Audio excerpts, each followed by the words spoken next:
So confused.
It is football night in Riverside. We're at Van Buren and Wood for the Slugfest in Orange Crest. They call it the hometown rivalry between King and Poly. Good evening. Ghazal Hassan back with you along with Jeff Gorham. It is week 3 in the CIF, Jeff, and we should call it an identity check for both of these teams. Let's start with the visitors, the Bears of Poly. They scored 21 points in their first 2 games, Jeff. They exploded for 47 last week. Which Bear team is going to show up, the offensive juggernaut or the team that struggled to put points on the board? Well, it sounded like they were still in hibernation at times those first 2 games. Then they came out, and I'll tell you what, they put some points on the board. And this King team, it could have some problems. A very Dickensian season thus far for the Wolves of Martin Luther King. It was the best of times, it was the worst of times. Week 0, they were here at home. They lost 42-7 against Roosevelt. Last week in week 2, they went to Ramona, your alma mater, and they knocked off Ram High by a score of 34-14. Which version of the Wolves can we expect here this evening, Jeff? Well, I'll tell you what, I've seen both versions of the Wolves. The first half versus that Roosevelt team, I thought King outplayed Roosevelt. They just didn't play well in the second half. And going towards that Ramona game, it was just a massacre among massacres.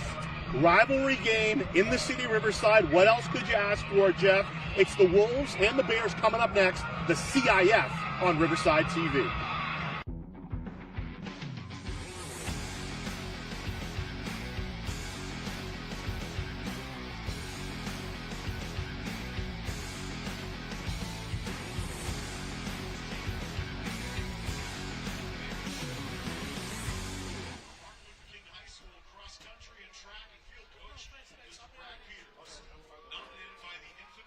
We'll throw it back to 2007. Yeah, that's Travis Carter, Hillcrest head coach, at the controls for Martin Luther King High in this rivalry game against Poly. The Wolves do rock the house. Their head coach at the time, Jeff, was Ken Mashinsky. Here's Travis Carter again, a second touchdown against the hated rivals, Riverside Poly. That's Jake Marisnik, by the way, wearing number 12 for the Bears. But alas, it would be the Poly Bears with the victory. 4 overtimes back in 2007. Heartbreak for the King Wolves. What a great storied rivalry, Jeff. This has been 16 all-time meetings, 9-7 in favor of King, but Poly, as you can see there with the win in 07, it is looking to flip that around. I want to introduce you to the third member of our broadcast team, throwing it down to the sideline. Nick Rice joins us today. What do you got on the rivalry, Nick? 2021. How's it going, guys? So this is one of 15 Riverside games. So these schools, all 7 of them, in fact, made it a concerted effort to play each other this year, and this is the 3rd for Poly High School. But for Jerron Gilbert, the rookie head coach for the Bears, he talked about the rivalry and the added pressure of this game, and he made it an emphasis all week long for the players to not concentrate about the added fan base, the enthusiasm and the energy of the stadium, just focus on executing tonight. We'll see how they play against a very good team, a very animated team after their dramatic schedule this year. Guys, back to you. So let me give credit where credit is due. I posted that video earlier today on Twitter, and Travis Carter, he actually messaged me back, and he gave me a hard time. He said, hey, Hillcrest finally gets a win. You got to throw that heartbreak up there on the social media, but he was the one that told me that Marisnik was wearing number 12, and according to Travis Carter, we know Jake plays in the big leagues, that he could have been a Division I defensive back or a wide receiver. Coach Carter has no doubt about that. Well, I'll tell you what. You look at Jake Marisnik's grandfather, Roger Folsom, the greatest athlete in Riverside City history, so the apple doesn't fall far from the tree. It was nice to go down memory lane there. It looks like Poly won the toss and will defer. Our white hat is James Schmidt. No wonder if his middle name is Jacob or Jingleheimer.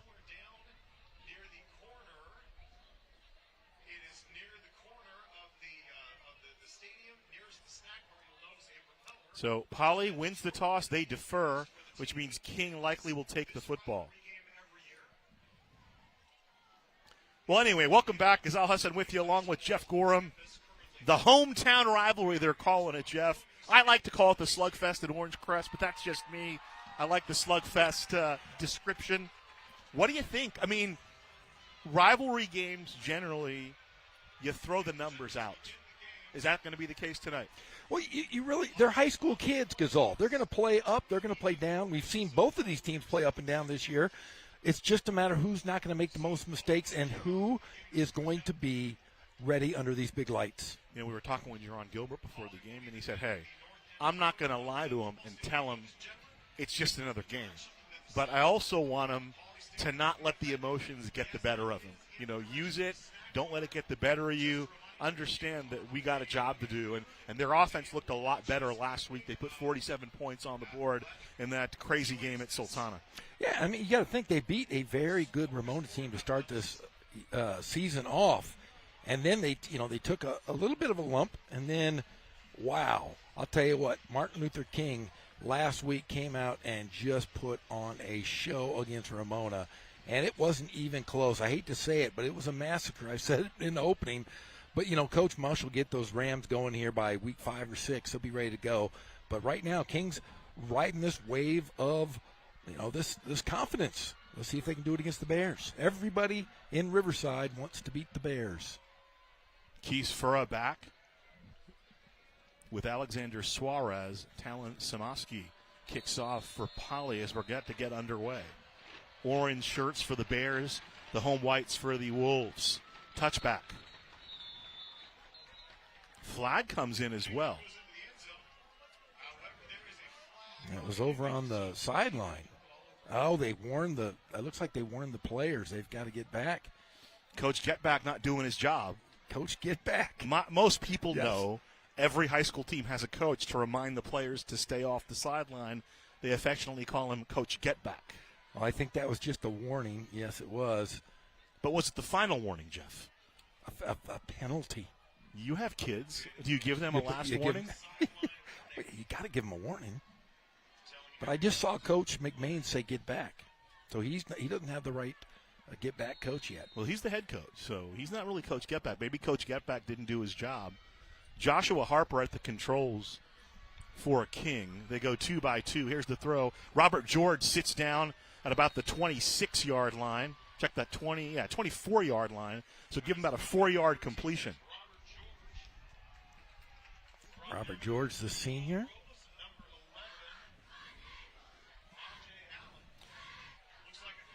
I believe that's the son of the former athletic director at King.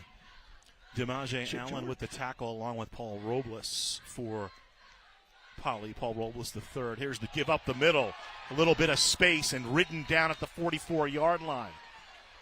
Making the carry, Noah Villarreal. Making the tackle on the Poly side, Lejean Johnson. Tempo. 20-yard pickup on that play.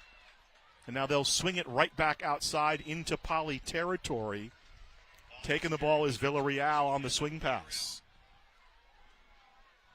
Hey, look at the new yard marker down there. All digital. Look at that, Ghazal. That's the down. That's the down counter. That's the down counter. That's awesome. From the 48 of Poly, that was about an 8-yard gain, so call it 2nd and 2. Villarreal in the backfield. Cruz in motion, option. Harper keeps it, first down. Josh Harper getting that first down on the run. So I gave him 3, but give him 4 because he surges to the 44-yard line. Big boys up front for King: Jake Blinko, Teddy Argy, Christian Hicks, Jorge Cervantes, Luke McCray, Sam Green at the tight end, and an injury on the field. And looks like Harden is coming off the field. We had a nice conversation about the Harden brothers. Russell Harden, a senior, and probably can ill afford another injury. They were really banged up on the defensive side. Michael Gaines Jr. didn't play last week against Sultana. Keaton Stokely's been out. They were missing Izzy Morales. That's a big part of the reason the defense allowed 47 points last week. That's like 4 or 5 guys not there. Well, and they're guys who've played. Izzy Morales, 3-year varsity player. Keaton Stokely, 3-year varsity player. You're going to miss those guys. Now, it is next man up mentality, but hard to replace that experience, particularly early in the season. But the schedule waits for no man, and it's not going to bother Jason McMains and King. They're going to go after the gaps in that defense. A little bit of confusion. Villarreal knocked down by Benji Matthews. Matthews swarms him for about a yard loss. And Benji Matthews, we're going to talk a lot about his name. He, Coach Gilbert had talked about him on the Coach's Perspective on Monday, and he says, hey, that's our go-to guy is Benji. I said, like the little dog? And he said, no, he's got a big heart, but he's not a real big fella. 2nd and 11. Line is the 45 of Poly. First drive started back at the 20.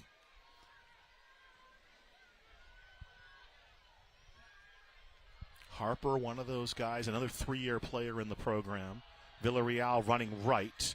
DeMaje Allen down low. Over the top, though, taking him down, Jorge Romero.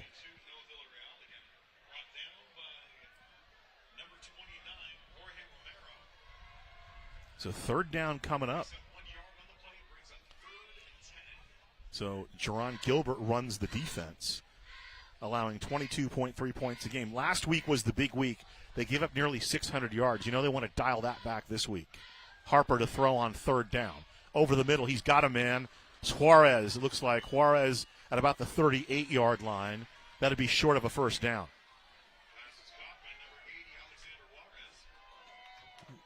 I believe King is going to go for it here. Good field position still. So move the ball to the 38-yard line. First down, they need to get to the 34. So Derek Kahn to the top of your screen. Split out to the bottom of your screen is Juarez. They'll throw it out of the backfield to Sam Green. He's got the first down and more. Motoring around to the outside, inside the 20, and finally pulled down right around the 10-yard line. Sam Green tackled by Jeremiah Luna. And a flag on the play. I think this is going to get called back. I saw a hold. Let's see if I saw the same thing that the White Hat did. James Schmidt, he's our lead official today, and he will indeed call a hold. Good eye, Jeff Gorham. It's all going to come back.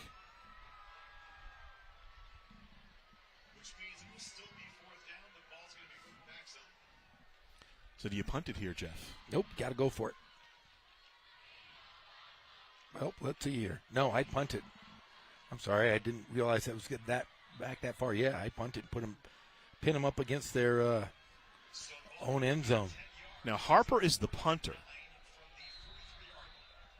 So it's actually a little bit different because it's marked from the spot of the foul. So not the traditional 10, it would go back. It's still 4th and 9. And it looks like they're going to try for it. That was a great design play, though, to Green. Kahn to the top of your screen. Flexed out on the near side is Robert George. Here comes J.J. Cruz in motion. Here comes pressure. Throwing it over the middle, and it's complete down the field. Sam Green again, and finally grabbing the jersey and pulling him down on the tackle is Michael Gaines Jr. They mark it down to the 9-yard line, so a first down. And a gain of 34 yards. How good has Sam Green been this season? Last year didn't get a lot of reps because he had somebody else playing that spot. He was a great defender, but he has taken over offensively and has been a workhorse and go-to guy for the Wolves. Dad played at Cal, great football player. First and 10 from the 9. Villarreal running inside. Now he bounces it outside, still fighting down inside the 5 to about the 4-yard line. Give him a 5-yard carry.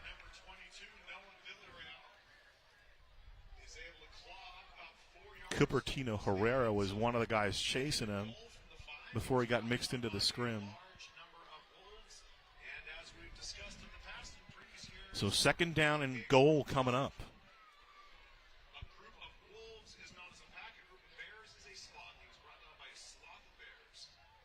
Here's Villarreal and pulled down from around the ankles, maybe 2 yards on the play.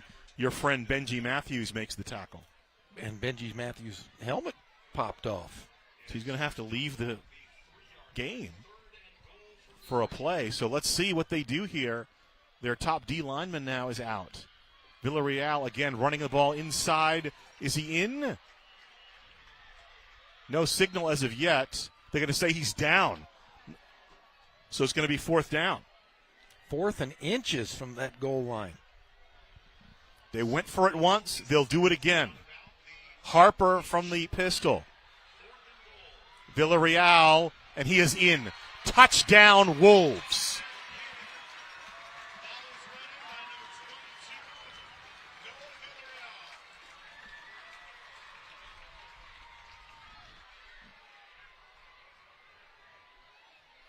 The Wolves take the ball 80 yards and deposit it in the end zone. On a big 4th down play, too. Nonetheless, they go to their playmaker, Sam Green. Finish it off with Villarreal.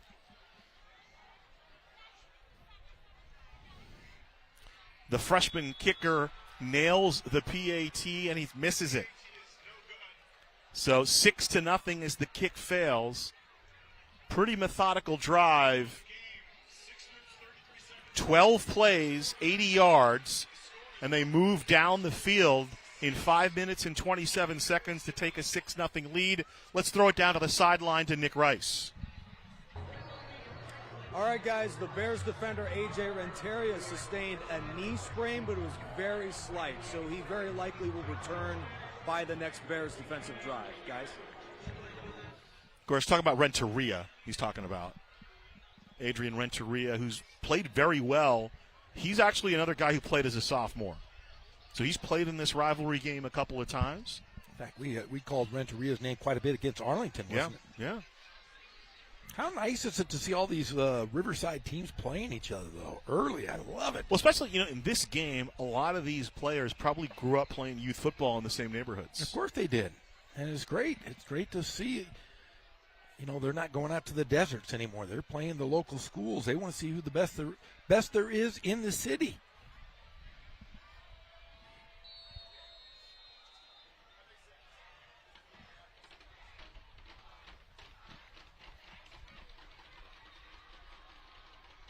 Allen scoops it up at the 15, and then down he goes immediately. Covering the kick for King, Aaron Porter, along with Matthias Kuna. Yeah, make sure you tune in tonight at 11 p.m. for the Friday night pep rally. I'll be there, Gazal will be there, and Cavalcade of Stars will be there. All the highlights, scores, and interviews from around the land. 11 p.m. tonight. The great Pep Fernandez, for whom the show is named. So here comes Poly. The offense exploded a little bit last week. Let's see what they can do here this week. Victor Aguilar at the controls. Threw for 235 yards last week. First and 10 from the 22.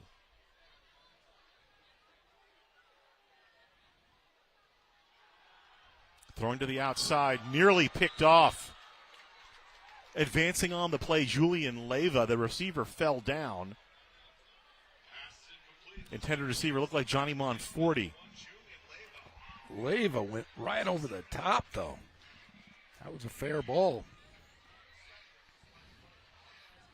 Good no call by the referees. Talking to the Poly staff, they really want to run the ball. They felt ability to run the ball against Sultana opened up that passing game for them. Second down and 10. Here's the give to Ja'Shawn Thomas running inside, still fighting, driving over the 26 to about the 28-yard line. 5 yards on the play, combining on the hit, Max Henshey and Andrew Dixon. So Thomas, they like him to be the workhorse. Try to play a little ball control. 3rd down coming up. 1st down up to about the 32-yard line. So call it 3rd and 4. 3-man front. Here's the play action. Throw to the outside. It's complete to about the 22, and not much going after that. Sam Green cleans it up. Catch on the play for Poly made by Matthew Padilla. So loss back to the 26, and the punt team comes out. And King not allowing them to go outside. They're going to try to funnel this offense right to the middle of that defense. So 3 and out. Here's Talon Samoski. Back deep, Julian Leyva and Riker Galvin. Galvin is an exciting player on the returns. He had a 99-yard pick 6 last week. 6-0 King. Snap hits the ground. Nice job by Samoski. Fair caught at the 4. It wasn't fair caught. I thought he was going for the fair catch at the 40, but Leyva tackled. Yeah, Julian Leyva. So 35-yard kick. Looks like about a 3-yard return, and it'll be 1st down from the 40. Call it a 4-yard return. 1st down from the 44. And we've talked about this, a lot this year. Special teams, you got to catch the ball. Even if you get 3 yards out of it, it was decent field position. The important thing is to catch the football. Catch it, and you're good. But I mean, the return, if you can get a return, great. Yes. You just don't want it to bounce 20. You don't want to lose 20 yards just because you couldn't catch it. Fundamentals, 1st and 10. Tight set. Here's the give to the big guy in the back for us. Dives forward to about the 49-yard line.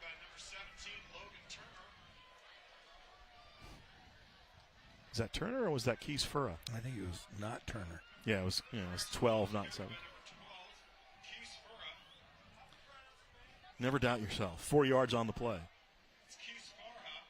And Sparra's coming off with a little bit of a tightness walking off the field. So Villarreal in the backfield.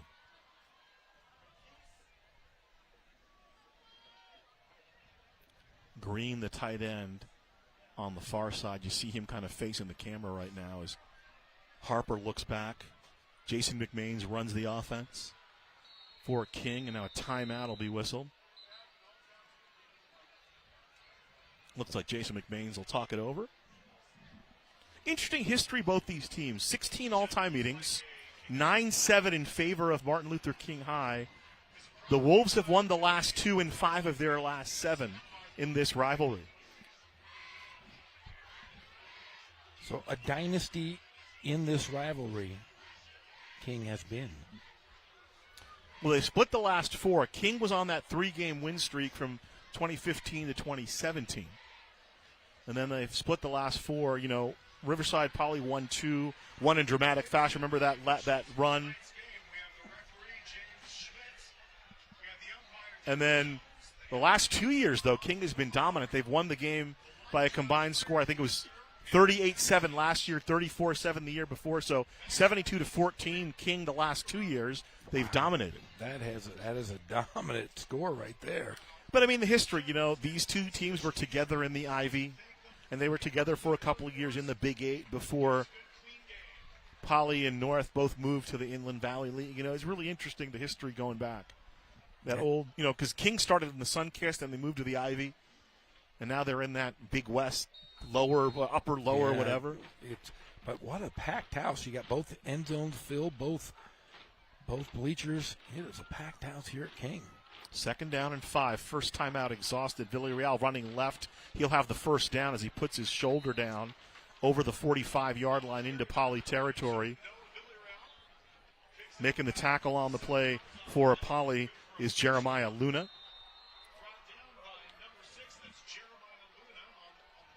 So 8th carry for Villarreal. 37 yards. He's got a touchdown as well. I think we're going to see a heavy dose of Villarreal here. Especially if he makes gains like that. Villarreal and Herrera in there to drag him down. Maybe a couple of yards on that play. Poly's defensive line we know is depleted.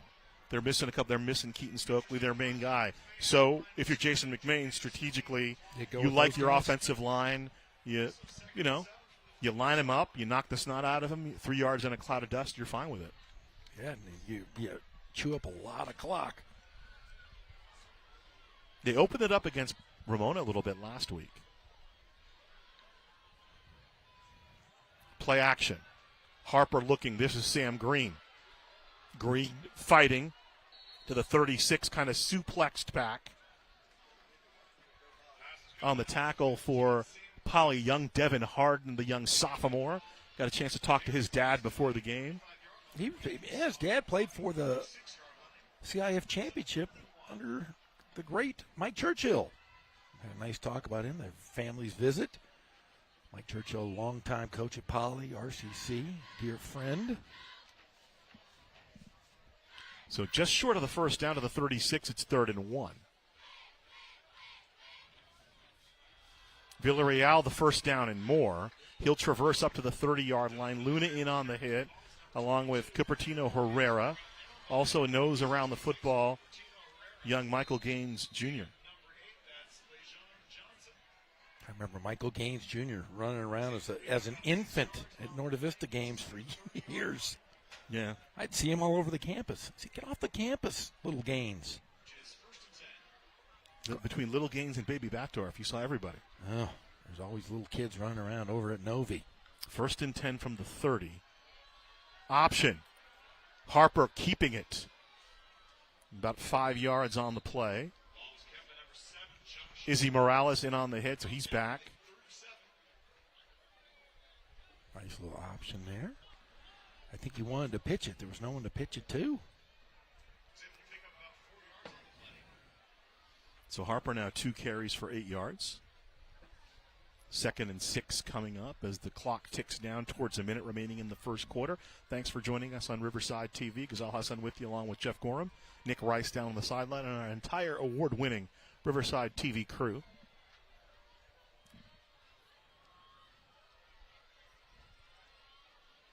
Harper working the clock. Play action. Back to throw. He'll throw to the outside. Complete to Galvin at the 5-yard line. DeMaje Allen's got him down below. Galvin still fighting. They'll say he's down at the 5. A 21-yard completion. And Harper out of the chute, Jeff. He's 6 for 6.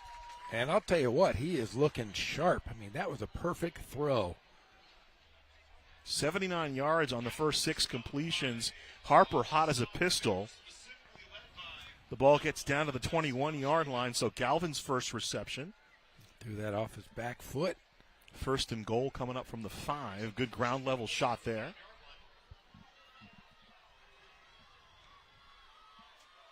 Galvin in motion, the misdirection. Touchdown, Villarreal. So Villarreal, boy, he's making his presence known quickly, isn't he? Second trip to pay dirt. He's already got 47 yards on the game. 2 touchdowns already, and it's 12-0 King. We'll welcome a special guest in momentarily. The PAT coming up. Looks like they're going to go for 2. Got to make up for that miss they had. Now, they had a freshman kicker for the first quarter this game. They will have Lucas Akutagawa available after the first quarter, but obviously the PAT miss on the first one. They're going to try to make it 14 and go for 2 here. I say give it to the hands of your quarterback and go to he and Green. Let's see if they listen to me. Looking. Running. 2-point conversion converted by Joshua Harper. 14-0 Poly. And we'll welcome in our special guest here at the end of the first quarter.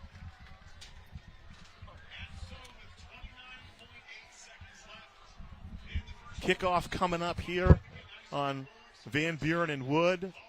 And Michael West joins us. Now, I was going to say principal of Martin Luther King High, but you got a new job.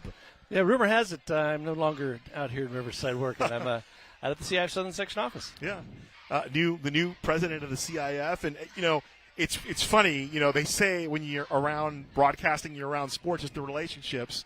And so I got to call your son's baseball games over at UC Riverside. He's a proud King alum and now a Riverside alum, working for the fire department, correct? Yeah, he's in his probationary year in the Riverside Fire Department.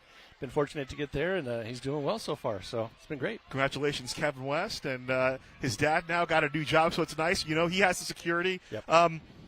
Big change, obviously, not just in terms of the commute, in terms of the duties.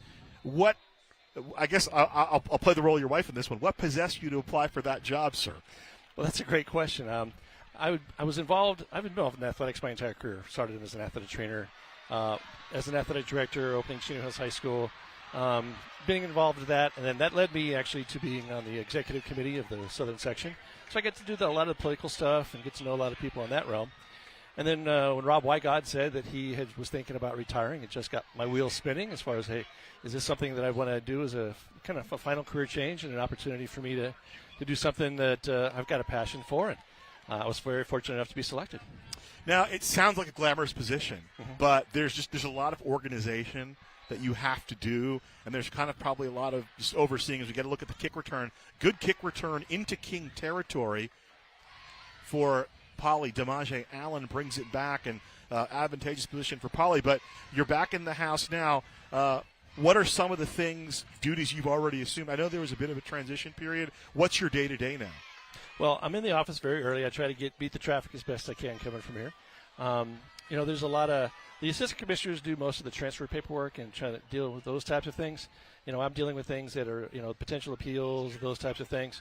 When it comes to overseeing some of the communications of the TV games and those type of things with Tom Simmons, and just really I'm looking at what are the things that are going to get us in trouble, and trying to get out there, but at the same time trying to get out of all these games. Like I'm going out to a game every Friday. We've got meetings that I was just in Sacramento with the state office. And so there's a lot of political things that I'm still doing, but getting to know the office and getting to know all the people has been just a great opportunity for me. I'm guessing as a principal, a lot of the relationships you built as a principal have aided you in terms of what you're doing now, just in terms of being involved in athletics, a principal at a school like King. How regional does it get? Is it as simple as kind of the Orange County schools stick together, the IE schools stick together, or is there some variance across the board depending on program to program? Well, that's a great question because I think different areas do have those types of bonds. The Citrus Belt Area Athletic Directors are a very strong unit. They have a lot of schools out here, a lot of athletic directors that get involved, but they have regular meetings and they actually coordinate quite well and work together quite well. Orange County has a decent one. Foothill Citrus area has a decent one. So you've got areas of strength when it comes to that kind of collegiality. But outside of that, they're kind of a little bit on their own and are working not in isolation. They all have their kind of focus groups, if you will, but these particular areas, particularly out here in Riverside, very, very strong unit. Now, I'm guessing, you got the baseball thing down. I know you have two sons who are baseball players, but are there other sports that you kind of want to dive into the realm a little bit, or is it kind of, you're going to take a wider picture look at everything? I mean, one of the interesting things that we've talked about, Jeff and I, the addition of the flag football on the girls' side this year as a fall sport. Yeah. Well, for me, I think having an athletic training background allows me to really look at all sports because I really worked with all of them, have a fundamental understanding of all of them. As in my seat, I actually oversee golf. So boys golf and girls golf is something that I will be looking for as the championships. And then when stunt cheer actually becomes a championship sport, I'll be overseeing that at this point. But outside of that, I'm working with all the assistant commissioners. We're looking at venues for championship events. We're looking at some new same-year data opportunities to develop our brackets and our seating, if you will. So that's something that's been doing for football for the last couple of years. We're going to try to get something like that done for the other sports here in the next couple of years. No, you're a busy man. Glad you were able to take some time to come join us up in the booth and go enjoy the football game. Appreciate it. Please tell Kevin hello when you see him. Will do. All right. Thanks a lot. Michael West joining us. He's the new commissioner of the CIF Southern Section, former principal here at Martin Luther King High, and he's going to go down and root for the Wolves, I guess, because he's not affiliated. Well, maybe you got to be neutral right now that you're the commissioner. You got to be neutral. I'm wearing black. I'm going to go over to the Poly side this quarter. Okay. Michael West, thank you for joining us. Jeff Gorham slides back in. 2nd down and 7. A handoff, and the King defense seems to be up to the challenge. A penalty helped this drive. 3rd down coming up, Jeff. What a nice man Michael West is. You know what I took from that? I heard him say that cheerleading is going to be an official sport next year. You got to get back to coaching. I loved coaching cheerleading. I did it for a few years. Fun time. Great. I'm glad it's going to be a CIF sport. But a very, very nice man. I've known him for many years. He started out at Harupa Valley. He was the principal. Worked with my dear friend Mark Gard. Mark Gard got him into the athletic bug. 3rd and 7. Aguilar to throw, looking up top. Incomplete. He was looking for DeMaje Allen. Riker Galvin, step for step for him. 4th down coming up. Yeah, it is kind of nice, though, having the CIF commissioner be a buddy. Yeah. Well, maybe we can move up next year. You and I can move on up. Well, you know what? We'll be working the entire state. Yeah, we'll do the Bally's games. We'll just do them in Riverside. We know all the coaches already. Great to see Mike West, one of the good guys here locally. So they're going to try a field goal here. This is going to be a 45-yard attempt for Talon Samoski out of Jeremiah Luna's hold. Drive started. They had a very good return. The drive actually started in King territory at about the 48-yard line. So big kickoff return. Let's see if they can cash it in with some points here. Put up 47 last week. Here's the kick. No good. And that was a close one. So last week we had a 58-yarder at Arlington High School. Javier Hernandez. You had him on the coach's show. The El Lucha. What do I call him? Le Lucha Legador. Great kid. Wants to go to North Carolina and play soccer. So from the 20, it'll be 1st and 10, 11-10 to play in the second quarter. Ghazal Hassan with you. Jeff Gorham. Down on the field is Nick Rice. Thanks to Michael West for coming up and joining us again. I know you arranged that, Jeff. Thank you for doing that. No problem at all. We worked on this a couple months ago. I said, you going to that King Poly game? So I'll be there. I'll be up in the booth with you guys.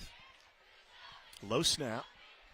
Keeping it. Harper navigating up to about the 24-yard line. Coming up and making the tackle. Looked like Luna again for Poly. So Harper picks up 4.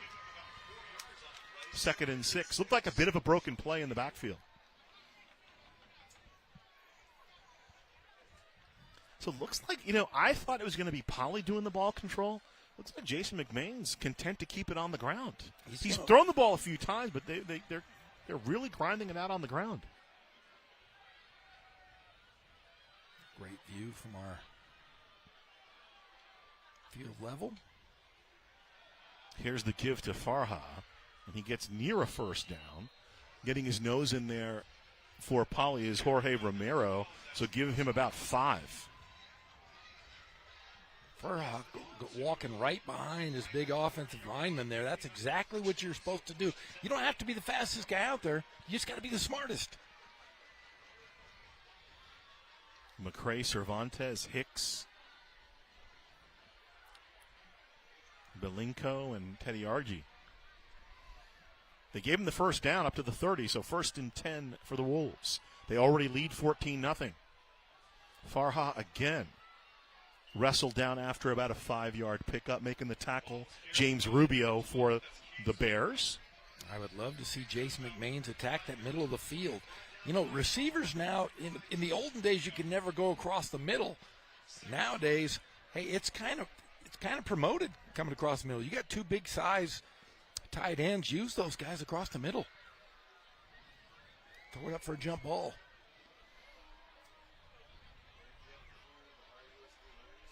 So they're running kind of double tight, very tight trips on the top of the formation.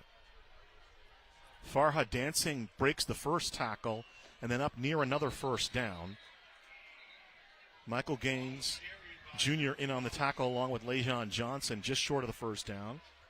4 more yards for Farha. So call it 3rd and 1. You got to like what King is doing here. Like you said, they're taking care of the ball on the ground. if you don't stop them, they're just going to take a lot of time off the clock. And if they do, you look out. They could go deep and test this secondary of Poly. Poly's going to have to put 8, 9, 10 guys deep in the box if King is going to do that. I think, Poly probably came in preparing to see them open it up a little bit, but kind of taking a page out of the Poly book. They're going to have the run set up the pass. This is Villarreal. I believe he got it the way the line judge. Yeah, he's up at the 41-yard line, so give him 2 yards in the first down. 12th carry for Villarreal.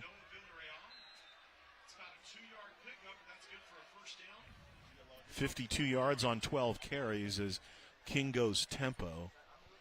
1st and 10 from the 41. Juarez split out to the top of the screen. Empty set, 5 receivers in the formation.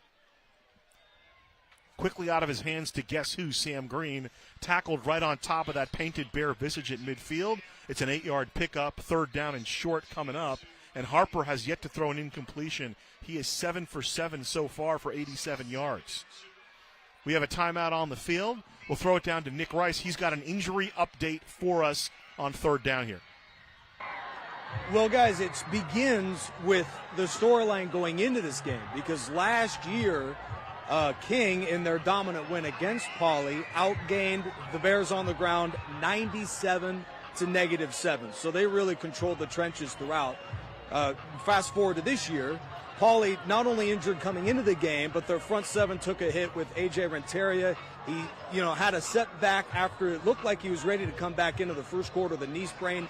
And then Russell Harden, their big defensive lineman, he also sustained a leg injury, and he looks doubtful to return, but we'll give you an update as soon as we can. So the Bears were having a tough time stopping the run from a year ago. They're losing some reinforcements this go-around, guys. Well, all you got to point to is last week. They gave up that 577 yards last week against Sultana, but that was largely because they were missing a bunch of guys on defense. And we were talking with Jerron Gilbert before the game, and we talked with Michael Gaines Jr., and they just want to be ready for league. Obviously, every game's important, but, a guy like Keaton Stokely, you don't want to risk him, losing him again, and then not have him for league. Play it safe with him. 2nd down and 2. Harper to throw, complete. Sam Green again. No, check that. That's J.J. Derek Kahn, backup tight end, to the 39-yard line. They're both 6'3". There's some big tight ends they have there.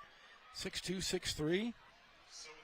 And they're going to use this size against this smaller Poly defense. And they're not going for the, pay dirt. They're just trying to get 5 or 10 yards and a pile of dust here just throwing the football. 1st and 10 from 39. They just want to keep the clock moving. Play action. Harper finds George. That'll be an incomplete pass. George couldn't hold on to it. That's the first incompletion for Harper on the evening. He's 8 for 9. Stops the clock.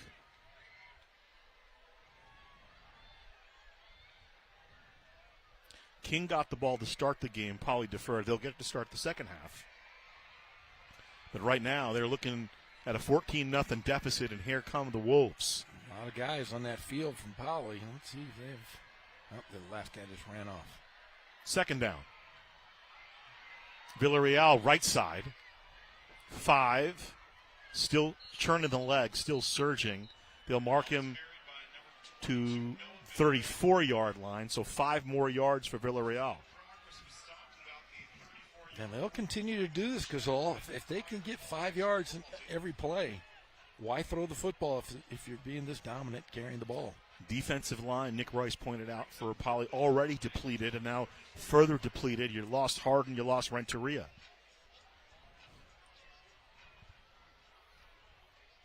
Benji Matthews still there, though, Jeff. Benji is always there. Did you like the Benji movies when you were a kid? I was more of a summer dog guy, the evil Caleb Grimes. What a great name for a child movie villain. Yeah, there was Benji, there was Lassie, And he had Rin Tin Tin. Rin Tin Tin used to live in Riverside. Did you know that? I didn't. That's an older one, Yeah. But he's just like, the typical Typical story of my life. For everybody else going to see Lassie and Benji, my mom's like, no, we're going to go see Summer Dog. Summer Dog. I was 7. What did I know? Right? I just wanted to get out of the house. 3rd and 5 coming up. 6:44 to play, second quarter. The hometown rivalry. Slugfest at Orange Crest. Yeah, I'm very concerned, though, with the Poly Bear student section. There's like smoke machine. Oh, yeah? There. I thought they were all on fire. We'll get a shot of them, but in each end zone, there is a student section. So Poly has their student section towards where it's the den. King is going, and the other side is the red zone. That's the friend zone. For if you recall, that's the friend zone, and that is the den. I don't think you know what friend zone means, Jeff. I do. I don't think you know the context. Isn't the red zone a bunch of friends hanging out? Yeah, the red zone is a bunch of friends hanging out. You're great. There's a shot of the den. Okay, 3rd and 5. Villarreal, first down. Moves to the outside, and he'll be ridden down inside the 30 at about the 27. There's huge faces over there in the den, too. They have a Daryl Hansen big face. The principal of Poly, they got a giant head of them. It's actually, let's see. Oh, there's you know the Poly principal. I do. There's the red zone, which I like to call the friend zone because everybody's friends over there. You know, if you have a girl you really like and she denies you, then you can all sit in the friend zone, or vice versa. Look at the friend zone. Are they all having? They're all friendly. 1st and 10 from the 27. Here's the throw. Tipped by Green, incomplete. Renteria was waiting there. Izzy Morales on the coverage. It's just the second incompletion thrown. Okay, can we get by Harper? Can we get the fatheads over there? Let's get some view of the fatheads. Looks like there's a Jim Vaughn fathead, and then there's a Daryl Hansen fathead. But I think that's life-size Daryl Hansen. So Daryl Hansen is the principal. Daryl Hansen Poly. He's got a large head. Apparently, now, you've known Principal Hansen for a long time. I've known Principal Hansen, I think, my whole life, except I don't call him Principal Hansen. No, what do you call him, Daryl? Daryl Hansen, great baseball guy at Northern Yeah, Hills RCC. He was big time drafted, right? Yes. 2nd and 10. Again, life-size face of him over there. Here's the give for Ha. Thrown back. 3rd down coming up. Big Benji Matthew had his nose in there.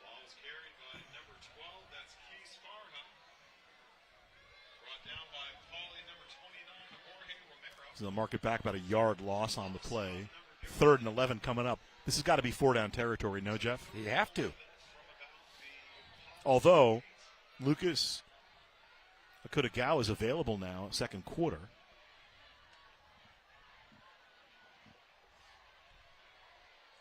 Third down clock continues to move, which is, I think, how King likes it. They're in control right now, leading 14-0.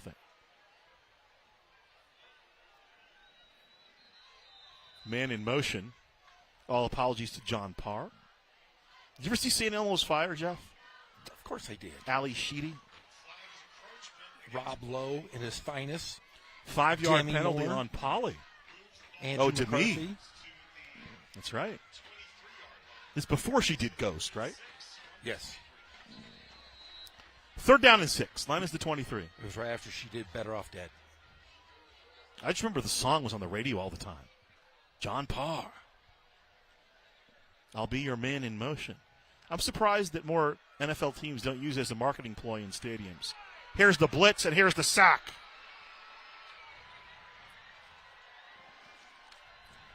Paul Robles III came untouched from his end position and makes the sack back to about the 30-yard line.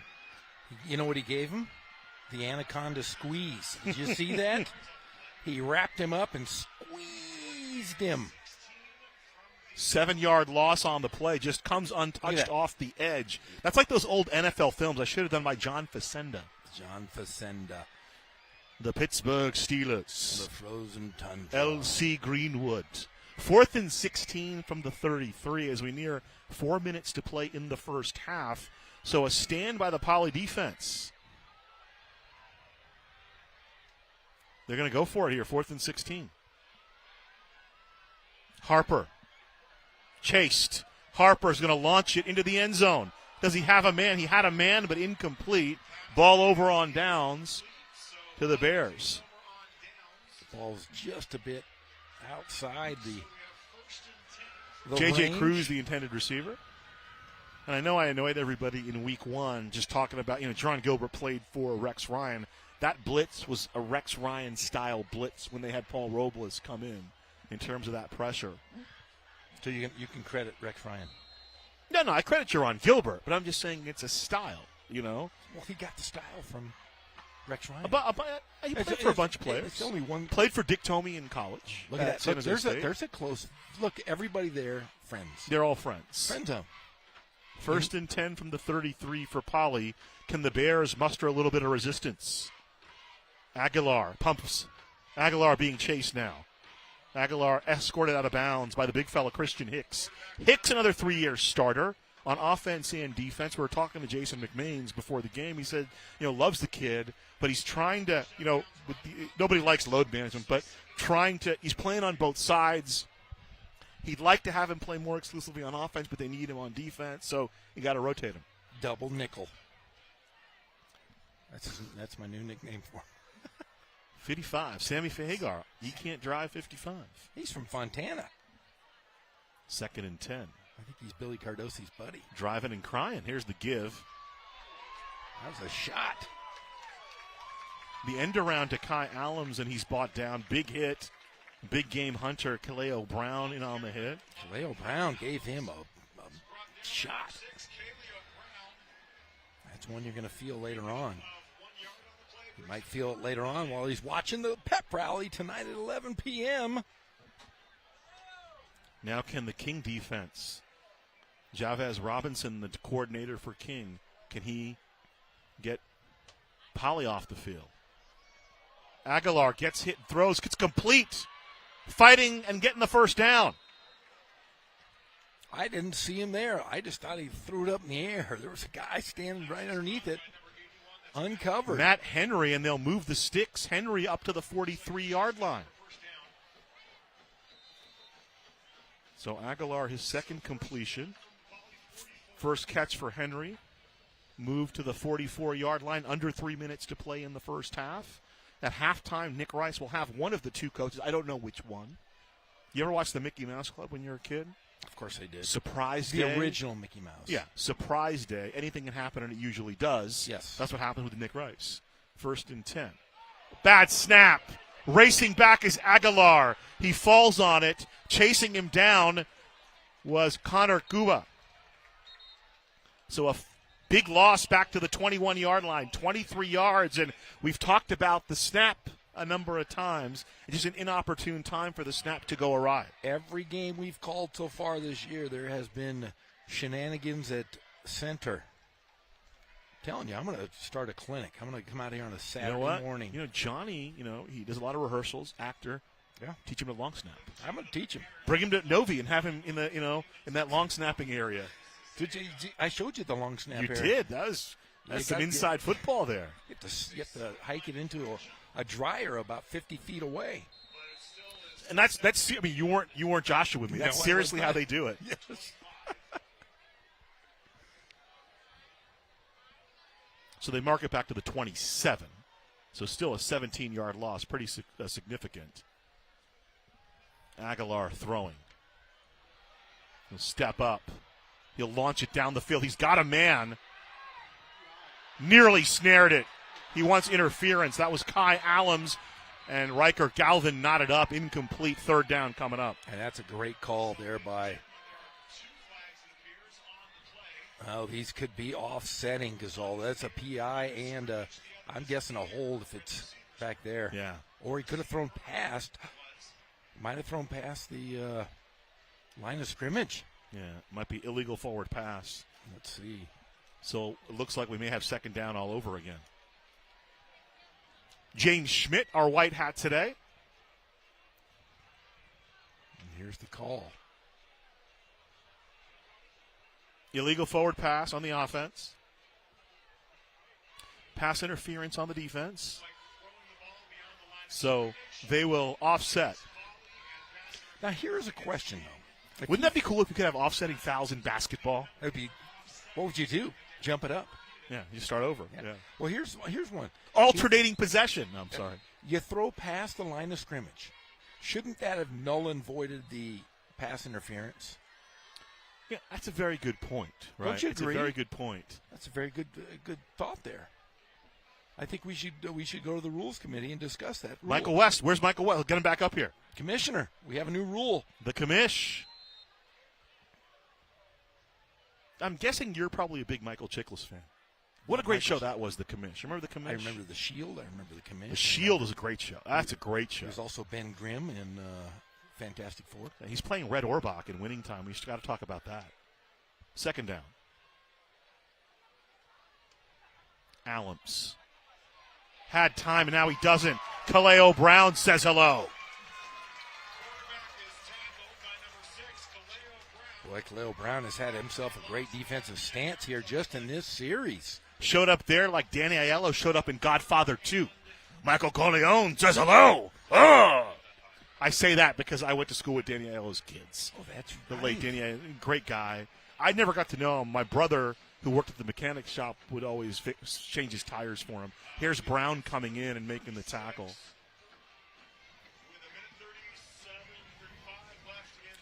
Third and very long, Jeff. That's what we'll call it. First down would be up to the King 46. Third and 36.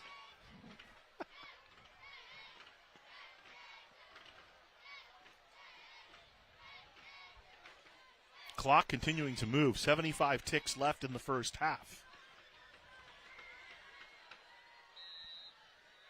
And now a timeout in danger of the play clock expiring. Jerron Gilbert will call timeout, and they'll talk it over.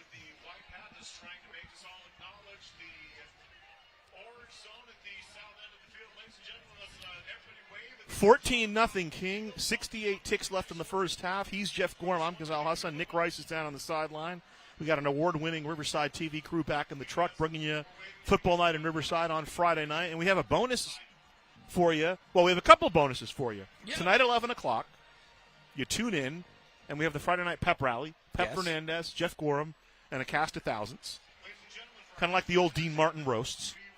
And then tomorrow at noon, Jeffrey and I think, is Pep joining us tomorrow?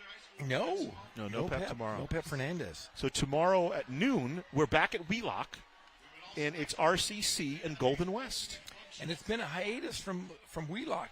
Yeah. We might be the only people on the home side tomorrow to call that game. Third down. So we'll see Tom Kraft and his second-ranked Tigers. Their new AD, Cliff Doctorman, will be there as well, I was informed. RCC's new AD. Aguilar looking, throwing. Incomplete. No, intercepted. And there's a penalty flag on the interception. But let's see if they're going to. If you're going to throw that flag, that's got to be a PI if it's thrown there. So they're saying Aaron Porter with the interception. See, you trusted Jason McMains, and I didn't. He has multiple 33s on his roster. You said his roster was correct. He told me. I can show you the text. I blame him. You know what? I blame him for a lot, too. He's well-deserving. Oh. So a reprieve. The penalty goes, it's a big one, too. It's a 15-yarder. Yeah, they're saying it was a... Only 3 assessed penalties here in the first half, so it's been fairly clean. We did have a couple penalties that offset, if you remember. So now it's just 3rd and 22. That's not bad. Under a minute to play. Trips to the bottom of the screen.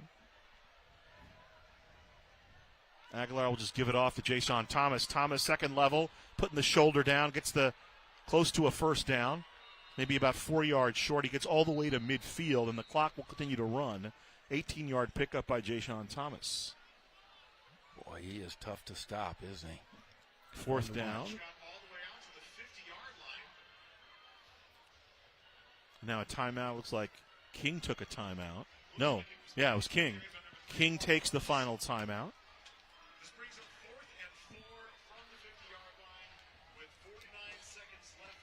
So 4th down, 49 seconds left in the first half. And it's interesting, as dominant as the Wolves have been, it's just 14-0.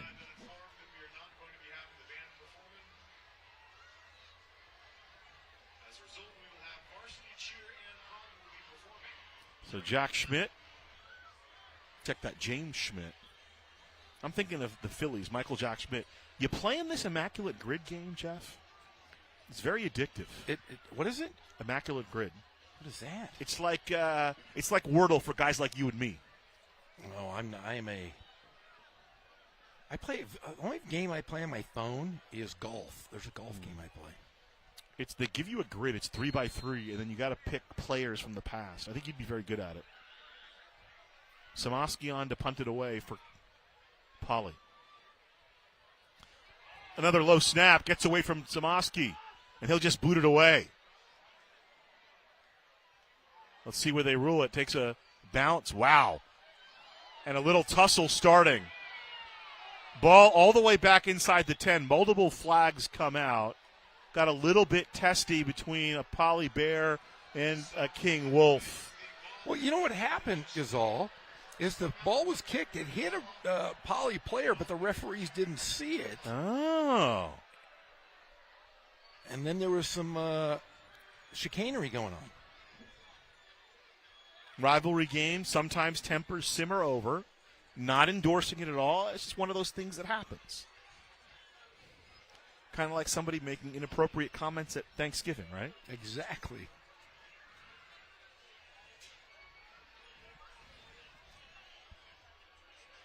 So it looks like it'll be that offsetting a personal foul assessed on Poly and a personal foul assessed on King. They'll offset. 1st and 10, King from the 20. Now, if you're McMains, what do you think? What do you do here? You try to do something? So there's the offsetting personals. And Jeff mentioned the ball hit a player. I think they did see it because they're putting the ball at the 20. Yeah, because the Poly kid put his hand up after he hit it. If I'm King, yeah, go for it. Why not? Got a couple plays here to run something. Juarez split out to the bottom of the screen. J.J. Cruz in the near slot. Villarreal, the tailback. You don't have any timeouts, so you have to make one, maybe go for the sideline. Try the old Stanford band play. They'll give it to Villarreal. He'll drive up to about the 27.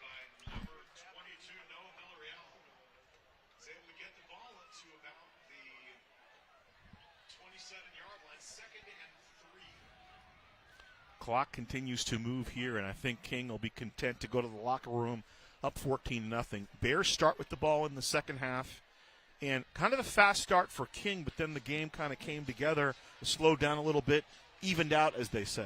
Yeah, and I'll tell you what, this was exactly the kind of game, if you're Coach McMains, nobody got hurt. They played smart football. Both teams played smart, but King just took care of the ball. Looks like we got Jason McMains standing with Nick Rice. We'll throw it down to Nick.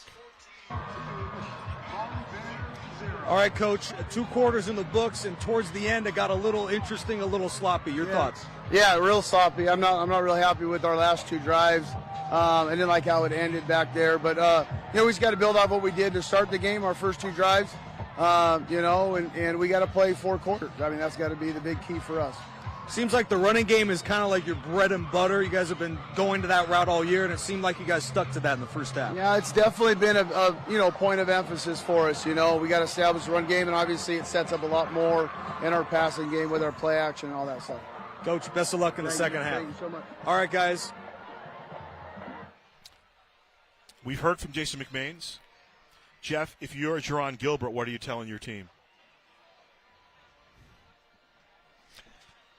If I'm Jerron Gilbert, this is what I'm telling my guys. Hey, we're only down 14-0. Nobody killed us. They just took care of the football. We have to do something on offense besides, the 3 yards and out, 3 downs and out. You've got to be able to generate something, and that's, I'm sure, what the Poly coaching staff is talking about. Poly gets the ball to start the second half, I would not be surprised. They're going to draw up a methodical drive where they really run the football, some real smash-mouth football coming out to try to get on the board. They did have the missed field goal on the one drive, did the Bears of Poly. Yes, they did, and that could be the problem. They have to be able to score. We've seen this Poly team score the football, and we've seen them not score the football. So far, not a whole lot of offense, but defense has held up pretty good against this potent offense. I mean, and King, a couple of big fourth down conversions. Other than that, I think Poly's been okay on defense, but a couple of big fourth down conversions for King did the difference in the game right now. 14-0, King leads Poly at the half. For Nick Rice, for Jeff Gora, my name is Gonzalo Hassan. We'll talk to you on the other side when we start the second half for you. The CIF on Riverside TV. We'll talk to you in the second half.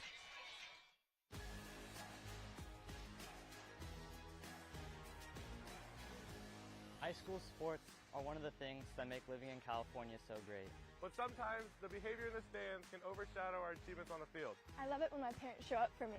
But being booed for missing a play could be crushing. And remember that refs are people too. They're trying their best to call a fair and correct game. Hey, and enough with all the swearing.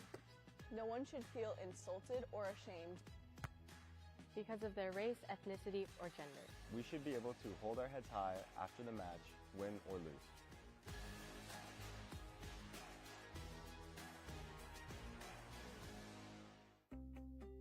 If you like architecture and history, then don't miss the Doors Open event in Riverside. Many buildings, some which aren't normally open to the public, will open their doors for a look at each one's unique history. Doors Open is free to the public, so visit DoorsOpenRiverside.com to see participating locations. And don't forget to use the hashtag DoorsOpenRiverside to tag us on social media.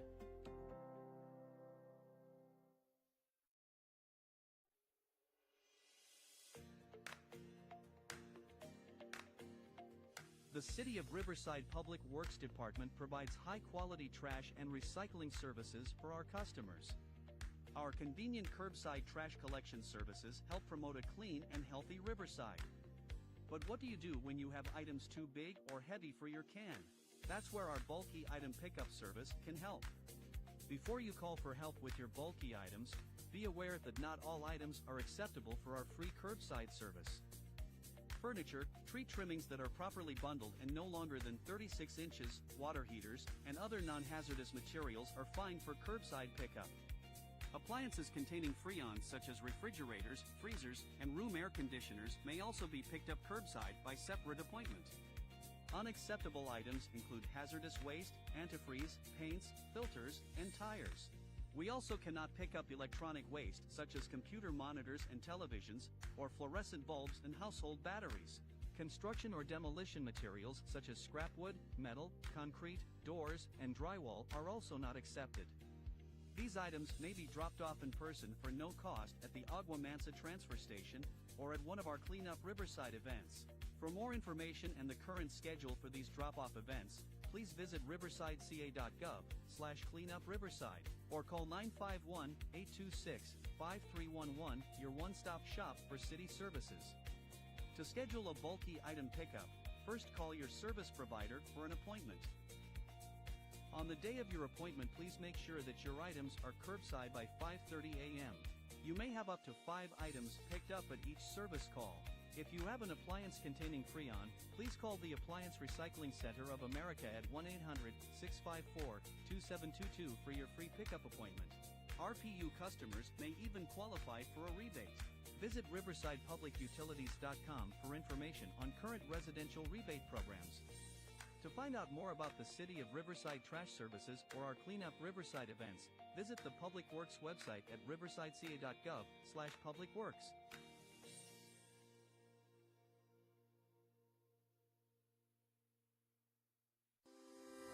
Live local.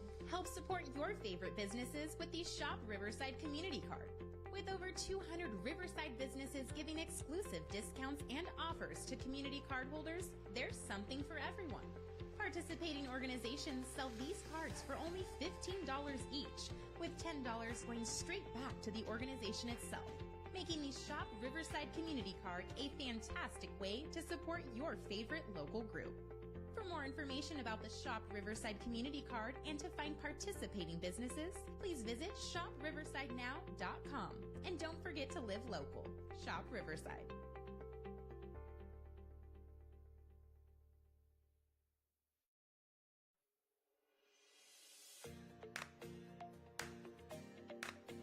The City of Riverside Public Works Department provides high-quality trash and recycling services for our customers. Convenient curbside trash collection services promote a clean and healthy Riverside. To help us provide you with top-quality service, we ask you to follow a few key rules. When placing your trash containers for pickup, please observe the following. Place each container with at least 3 feet separation from each other and at least 6 feet from obstructions such as parked cars, fire hydrants, mailboxes, and trees.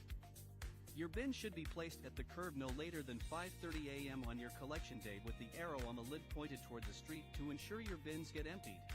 If you are experiencing issues with your trash collection, or perhaps need a replacement for a damaged trash bin, please contact our customer service call center by using the 311 app or website, or by dialing 951-826-5311 to reach one of our customer service representatives. And for more information about trash services, recycling, or bulky items, visit the Public Works website at riversideca.gov/publicworks.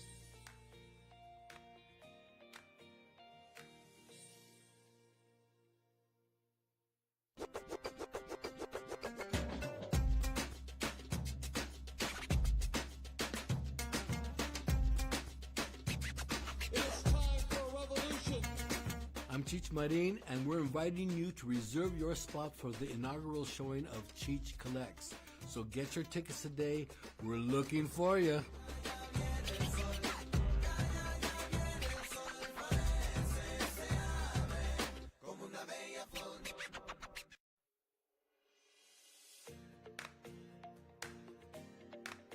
The City of Riverside Public Works Department provides high-quality trash and recycling services for our customers.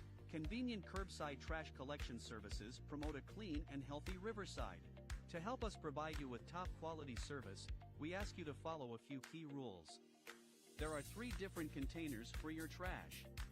The blue bin is for recyclables and should only be used for clean recyclable materials such as aluminum cans, cardboard, glass bottles, plastics, and styrofoam. The old brown bin, or new bin with gray lid, is for standard household trash and items not suitable for the other bins, such as animal waste, cactus, palm fronds, soil products, and other waste. The green barrel is for your grass clippings, leaves, weeds, and other plant materials, excluding palm fronds, cactus, and yucca. And please remember not to use any of the containers for heavy construction waste such as concrete. For a complete guide to sorting your trash, please visit riversideca.gov/publicworks.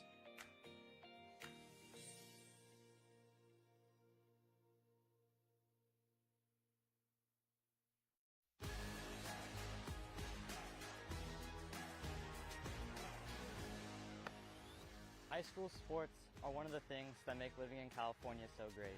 Athletics builds character, teamwork, physical fitness, and shows what hard work can achieve. And some of us can even earn a college scholarship or qualify for the Olympics. But sometimes the behavior in the stands can overshadow our achievements on the field. I love it when my parents show up for me. But being booed for missing a play can be crushing. Parents who lose their minds when we don't score aren't helping. It can actually be super distracting. We should be able to hold our heads high after the match, win or lose. And remember that refs are people too. They're trying their best to call a fair and correct game. Even if you may not love the call. Seeing and hearing people, belligerently be mean to you, it makes you not want to play anymore. It makes you just want to go sit on the sidelines and cry. It's not fun. No one should feel insulted or ashamed because of their race, ethnicity, or gender. Hey, and enough with all the swearing. Anger has no place here. Thank you for being part of the change, and thank you for being there to lift us up.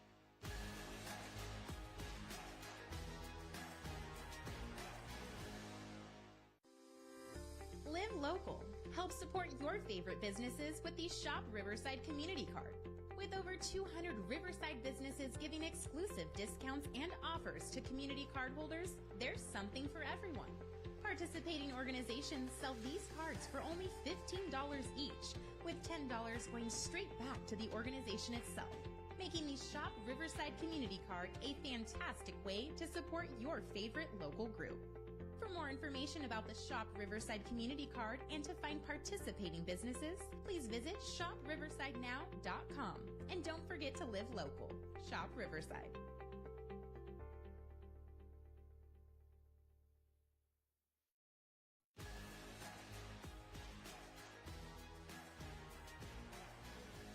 High school sports are one of the things that make living in California so great. But sometimes the behavior in the stands can overshadow our achievements on the field. I love it when my parents show up for me. But being booed for missing a play could be crushing. And remember that refs are people too. They're trying their best to call a fair and correct game. Hey, and enough with all the swearing. No one should feel insulted or ashamed because of their race, ethnicity, or gender. We should be able to hold our heads high after the match, win or lose.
The Riverside City Clerk's Office's mission is to enhance community trust and promote equitable public services by providing accessible and efficient legislative support, digital services, and city records to residents, city council, city staff, and business partners. We prioritize fiscal responsibility and adapt innovative services to meet the ever-changing needs of the community. We strive to provide residents and businesses with responsive and optimal services. So what does that all mean? Our lean and high-performing team is divided among three important functions: legislative, administrative support, and resident services. Besides working as a partner with every city department, the city clerk's office is responsible for many public-facing duties such as our passport acceptance facility. The passport team averages over 6,000 applications processed annually, making us the most widely used and highest-performing passport facility in the region. As the keepers of the city's legislative historical record, we are the go-to office for public information requests.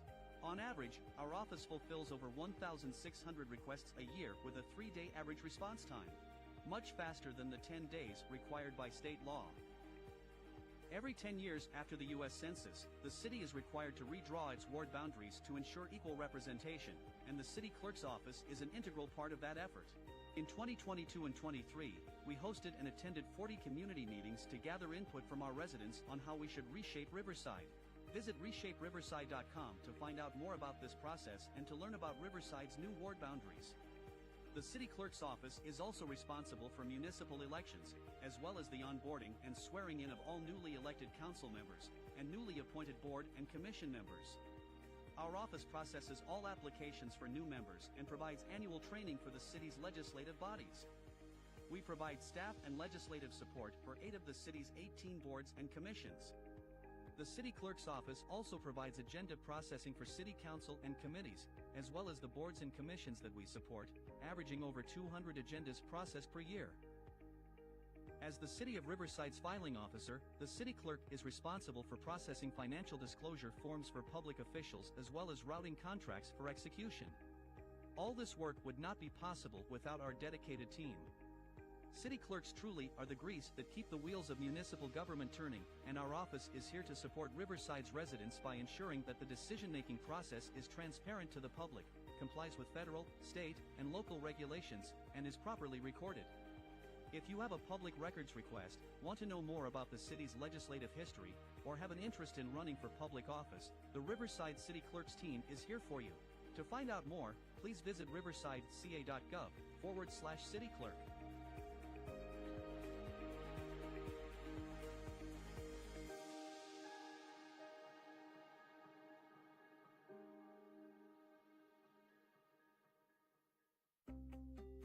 If you like architecture and history, then don't miss the Doors Open event in Riverside. Many buildings, some which aren't normally open to the public, will open their doors for a look at each one's unique history. Doors Open is free to the public, so visit DoorsOpenRiverside.com to see participating locations. And don't forget to use the hashtag DoorsOpenRiverside to tag us on social media.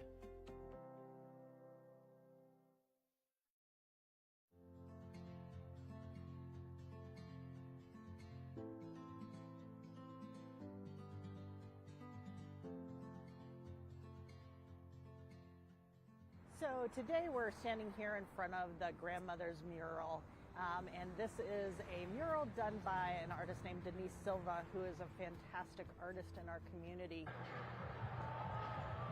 All right, we're joined by Coach Jaron Gilbert. So, Coach, the injury bug hurt you guys a little bit going into today, and then a couple of other guys are suffering some injuries. Your thoughts?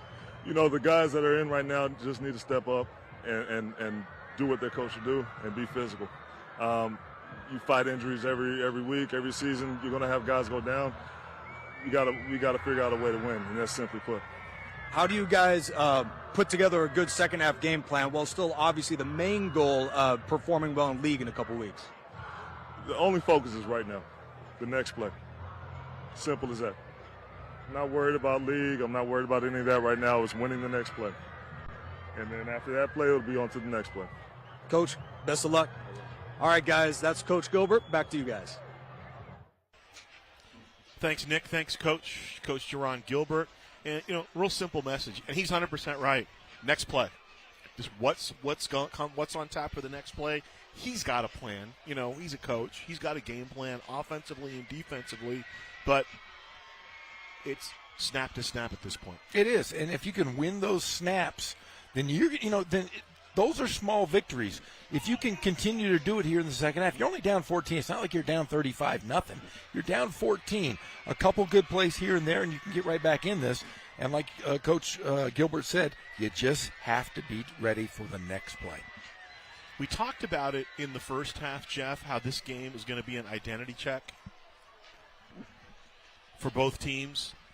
And it looks like we really haven't had any questions answered. There are a bunch of questions that we asked, and I don't know if we've answered any of them. It's still a very close game. Get a look at some of the first half highlights. Josh Harper runs in for the touchdown. He's been fun to watch. I mean, he started off with 7 for 7 and had a couple little miscues, but played very well, I thought, in the pocket. The big fourth down conversion set up that first touchdown by Villarreal that Harper rendered himself the second time. Demaje Allen back deep with Jeremiah Luna. We will see Lucas Akutagawa finally getting the kickoff. They like him a lot, the sophomore kicker for Martin Luther King. Short kick fielded at about the 16. This is Luna dancing to the outside. Luna turns the corner and then ridden out of bounds at about the 34-yard line, making the tackle. Jaden Cover for the Wolves. So call it about an 18-yard return, and it's 1st and 10, and the focus really needs to be play-to-play here. I would guess, Jeff, they're going to try to run this ball between the tackles. I would predict we're going to get a steady diet of Jayshon Thomas. I agree. We're definitely going to get a lot of run on this. Like Coach said, hey, he's not worried about what they're going to do in league. It's just worried about right now. That's the big key right now is trying to win right now. 1st and 10 from the 34. Thomas running right at Sam Green. Now he kind of cuts inside and maybe gets a couple. I wouldn't run into Sam Green too much because Sam Green's a big guy. Sam Green has great hair, though. Look at what do they say these days, flow? Andrew Dixon with the tackle, so give it about a 3-yard pickup on the play. So Thomas now 4 carries for 30 yards. And I do believe we got word up in the booth here that some of the folks on the sideline were telling Jerron Gilbert, hey, we got to run the football here. Thomas takes it, crashes ahead, diving forward, lunging to about the 40-yard line. So give him 3 more on the play. Thomas has been that workhorse. We saw him against Arlington. We're seeing him tonight. I mean, just give him the football. As long as his legs can go and he's not hurt, feed the beast. The last week was the big week for Thomas. 29 totes, 145 yards, and a couple of touchdowns. That's a great game. 3rd down and 5, right back to Thomas. And he's got the first down and more. And he's cut down on the Wolves side of the field. I believe that was Galvin that made the tackle at the 44-yard line.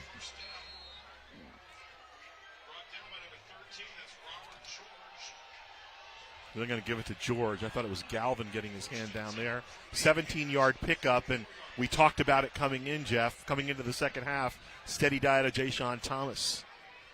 Jayshon Thomas is just keep feeding him. From the 44, 1st and 10. Thomas, maybe 3. Tackle on the play again by Andrew Dixon. I think those two are going to get pretty well acquainted. Remember the classic Peter Yates movie, Breaking Away? I think it was 1979. Great movie. At the end of the movie, it's about a bicycle race, folks. In the Little 500, they tape Dennis Christopher, the actor, Dave Stoller, they tape his feet to the bike so he can't get off. Right. That's kind of what you're doing with Jayshon Thomas here. You're going to tape Jayshon Thomas's feet to the bicycle and just have him run the football. Wasn't Kelly Leak in that movie too? Jackie Earl Haley. Jackie played Earl. Mooch. Yeah, that's right. Thomas, a little bit of confusion. He'll bounce it outside. Sam Green over top. Maybe a yard on the play. So the adjustment by Javez Robinson, the defensive coordinator for King, sliding a man up. They normally play that odd front, the 3-man front. And now you see they've dropped Green down a little bit, and it's almost to a 4-man front.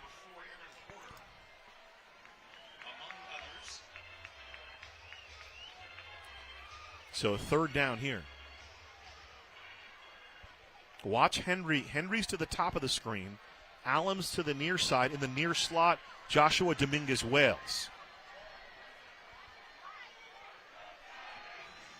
Aguilar flings it. He's looking for Henry. Could not get it. Robert George on the coverage. 4th down. Aguilar had a big week last week, Jeff, and he struggled a little bit. Only has 2 pass completions. Unofficially, of course. Last week, he was 15 of 25 for 235 yards. Wow. Big difference in today's game and last week's for sure. 2 by 2. 4th down and 8. Big 4th down conversion kind of turned things around for King in the first half. Poly now trying to return the favor. Aguilar has time, and then he doesn't. Andrew Dixon comes hurtling through like he's Edwin Moses, and he sacks Aguilar right on that painted bear visage at midfield. Lost back to the 46. Ball over on downs to Martin Luther King High. He crossed the Mason-Dixon line really fast there. Thomas back there for blitz pickup, but Dixon just too fast got around him. You know, King's just going to continue to pound the football if they can. And why not try to get out of here with a win and keep your guys all healthy? Both teams playing very smart football tonight. Not too many. Robert George there in motion. Here comes the pressure, setting up the screen to Sam Green. And Green just throws the tackler away, and there he goes. Green stays in bounds inside the 25. They'll mark him down at the 23-yard line. 26-yard pickup. I believe Sam Green just threw the man off. said, I'm going to continue this. Here it is. Look at this play. Green, 3 catches, 75 yards. He was dead to rights there, but threw away the tackler.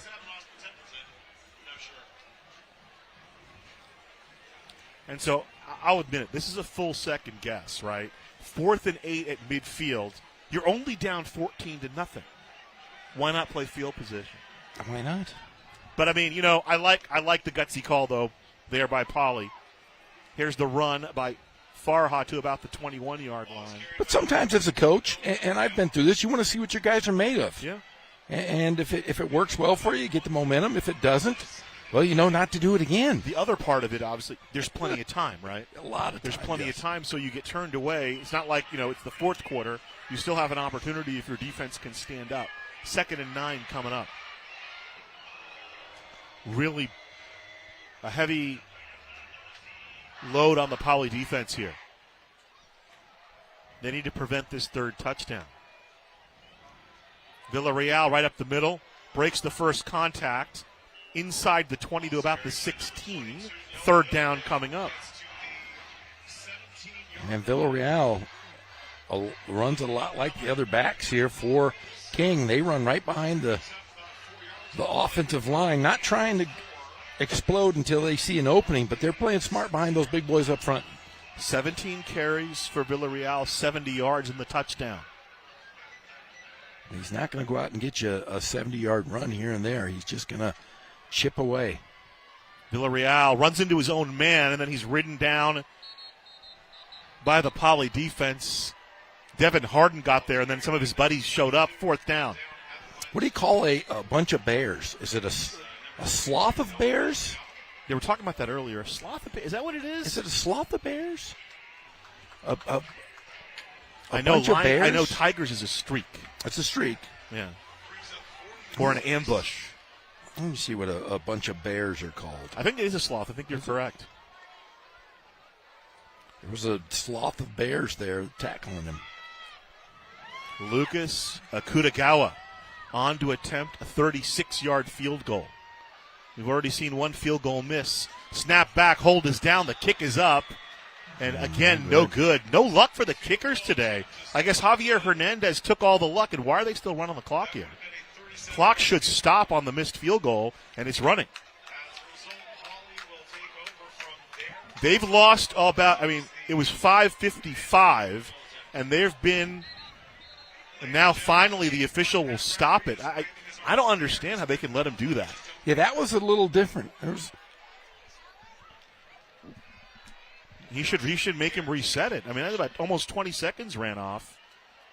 If I'm Jerron Gilbert, I'm jumping up and down. That's time you could have back. I think you were the only guy that noticed it. In the entire stadium of about, I want to say there's a good 6,000 people here at least. From the 20 for Poly, 1st and 10, the defense stands up. Trick play. Looked like they gave the handoff. He was about to throw the ball, but it didn't develop. That was Demaje Allen. Making the tackle was Christian Hicks. So the loss back to the 17. And Demaje Allen has been very quiet today. They have not found him. They have not gotten him the football. We saw some issues last week with the clock management, or the way the clock was run, Jeff. There were a couple times I thought it should have stopped, and it didn't stop. Aguilar looking down the field. Complete at midfield. Catching it in stride. Demaje Allen hurdles down inside the 5. Big play by Aguilar to Allen as they flip the field. 82-yard completion. Wow, what a great play from the Bears. Just as we talked about Demaje Allen, haven't seen him much do much in the first half, stretches the field. One-on-one with Riker Galvin. That's a great matchup. Demaje Allen won that one. And Galvin with a shoestring tackle to save the touchdown. So here we go, 1st and goal. That was the big play the Bears needed, Jeff. Robles, the up back. Jashawn Thomas is the tailback. Double tight end in for Poly. In fact, they put an extra lineman in on the right side. Give to Thomas. He'll go the middle, right into Christian Hicks. As our friend Pete Arbogast may say, how do you do? Welcome, hello, and goodbye.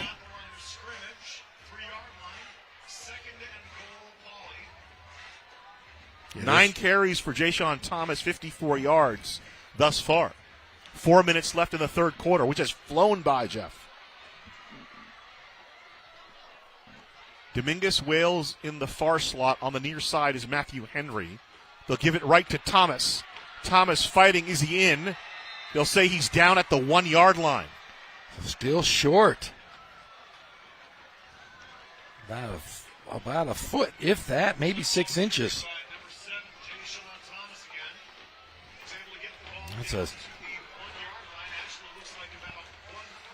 See if the quarterback will sneak it in. I would. They'll have Aguilar under center. Touchdown, Poly. Aguilar just followed Ryder Calderon in. No signal as of yet. I got to give it to him. Yeah, he was way over the line.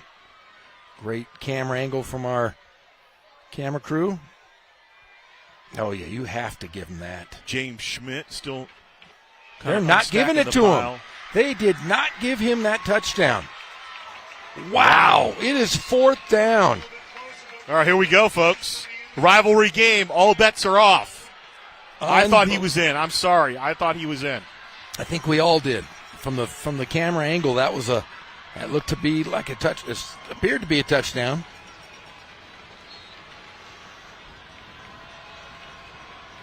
Fourth and goal. A little Bush push. Touchdown. Bears get the ball into the end zone. Victor Aguilar takes it himself.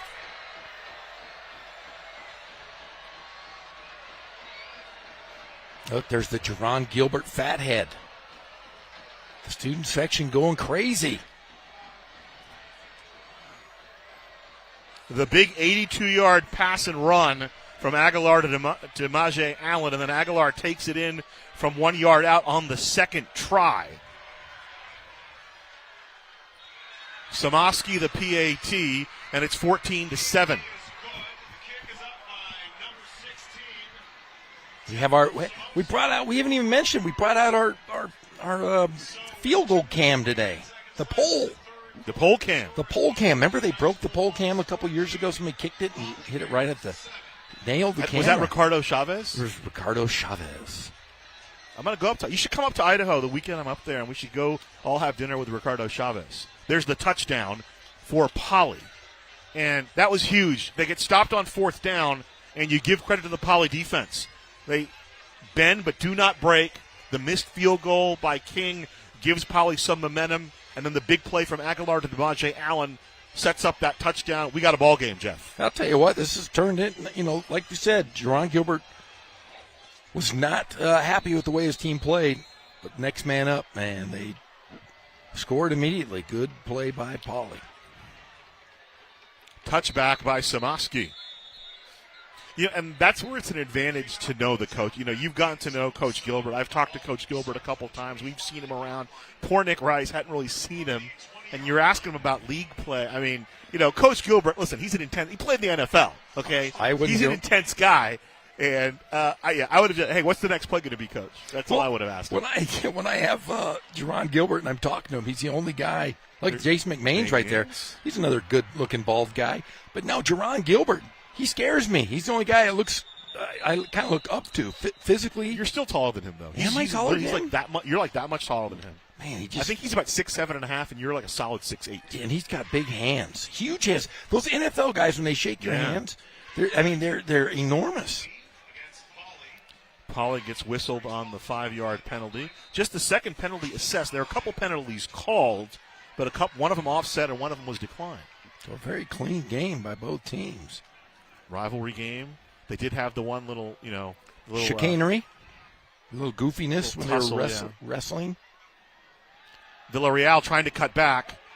Second effort. Luna fills the gap, and down he goes. Loss of about 2 on the play. Trying to make the big hit for Poly was Jorge Romero, but Luna filling from his safety position. Now, if I was a football player and I was in a squabble with another player, I would just lay on the ground like a turtle. I'd cover up my arms because, I mean, what really can they do? They can't hurt you. You just lay there like a turtle. You don't want to hurt your hand on a helmet or anything. So a loss of 1 on the play makes it 2nd and 6 for King. And some momentum for the Poly defense, Jeff. Everybody's looking at their wrist. Juarez to the top of the screen. Galvin is out there, and then closest to the formation is Sam Green. Trips to the top of the formation. He'll look that direction. Green breaks the first tackle, tries to cut it upfield, and then down he goes, gets over the 31, about 7 yards. It'll be enough for a first down. And why not go to him every time? His size, at 6'3", able to cut in 2 big tight ends from King. 4 catches for Green for 82 yards through the air unofficially. Josh Harper, 10 of 13, 135 yards. 65 ticks remain in the third quarter. 1st and 10, King from the 31.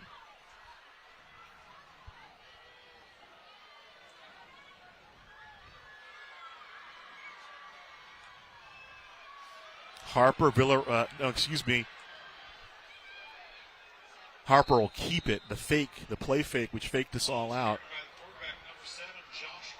Ben Major, the sophomore, who Coach McMains was telling us about. Harper got another 2 yards on the play. So he's got 9 yards on 3 carries on the game. Coach McMains really is high on the sophomore, Ben Major.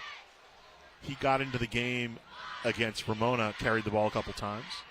And remember, McMains told us, he said, we have some good seniors, but the bulk of his talent is at the younger levels.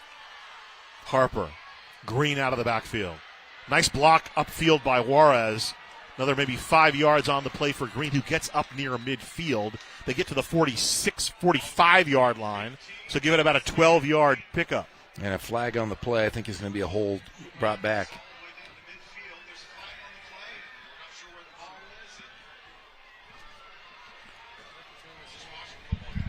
So just at the end of the third quarter here, and the play will come back, as Jeff said, a penalty on King.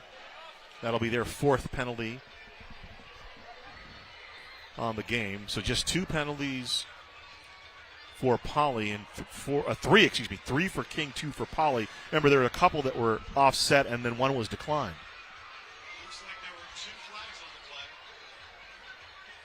So 2 flags. Let's see what the white hat has to say. Let's see if they're offsetting or. Looks they're marking off a 10-yarder against King.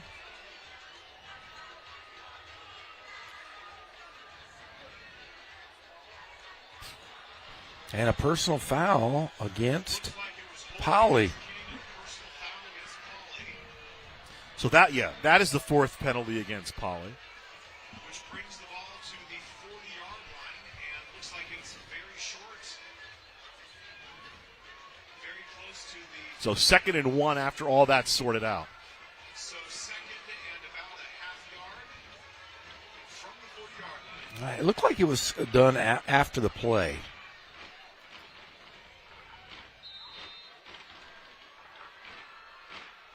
That'll do it. They won't get the play off before the end of the third quarter. 14-7 in favor of King, and Poly puts up the 7 in the third quarter. And now their defense will have to go to work here if they want to try to get back in this one.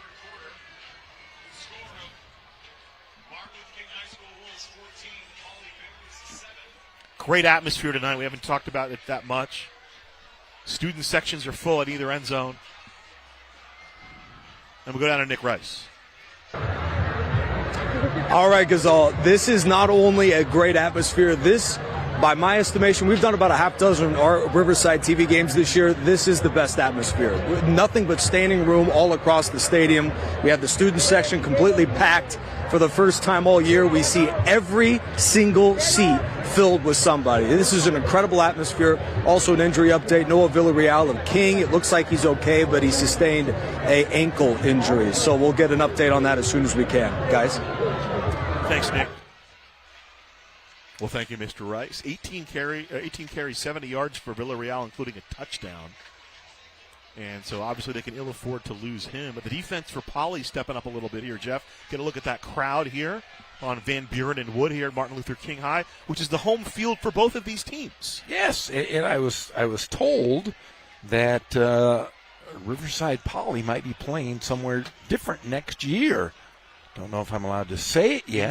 Inside tip, huh? But there's the renovated Wheelock Stadium. That would be the. Because that used to be Poly High, right? Yes, I believe, and I don't think I'm saying anything wrong, but I believe that Poly will be back at Wheelock next school year. First down for Harper. He gets over the 40. Romero trying to chase him, but Harper. Well, he didn't get as far. He stepped out. He did get the first down, but he's up to the 42-yard line. Just maybe a yard on the play, but enough. Yard and a half or so, but enough to get the first down. So that should be a first down. They have not moved the sticks yet. Oh, there they go, finally. We don't have Yancey anymore. It's not going to move quickly, Jeff. Yeah, you put Yancey Dotson, Kelvin Butler on that chain gang. Those guys get it done. From the 42, first and 10. Little bit of a miscommunication on the exchange between Major and Harper falls forward for about 3. Second down coming up. Well, Harper saw exactly what was going to happen as they hit that back. He pulled that ball right back into his hands, made something out of nothing.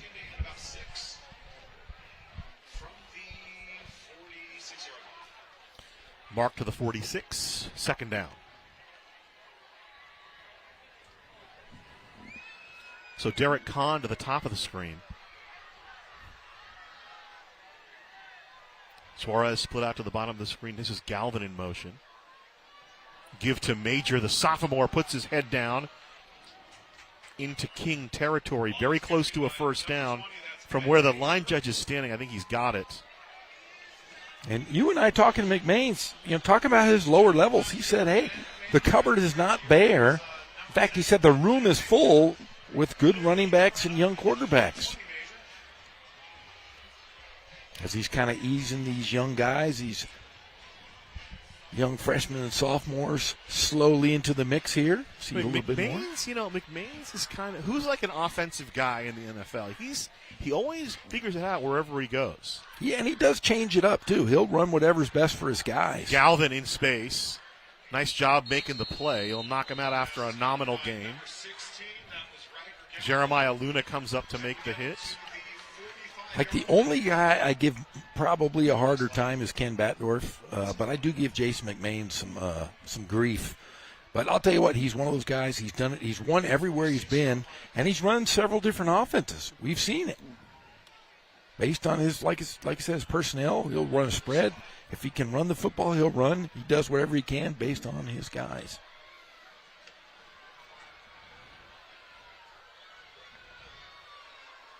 Penalty be marked off against King.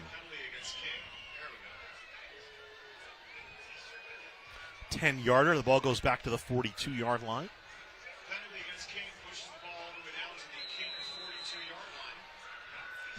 So let's see if the Poly defense can capitalize here. It'll still be first down. Depleted Poly defense. Harper to throw. He's got some time. He's going to air it out.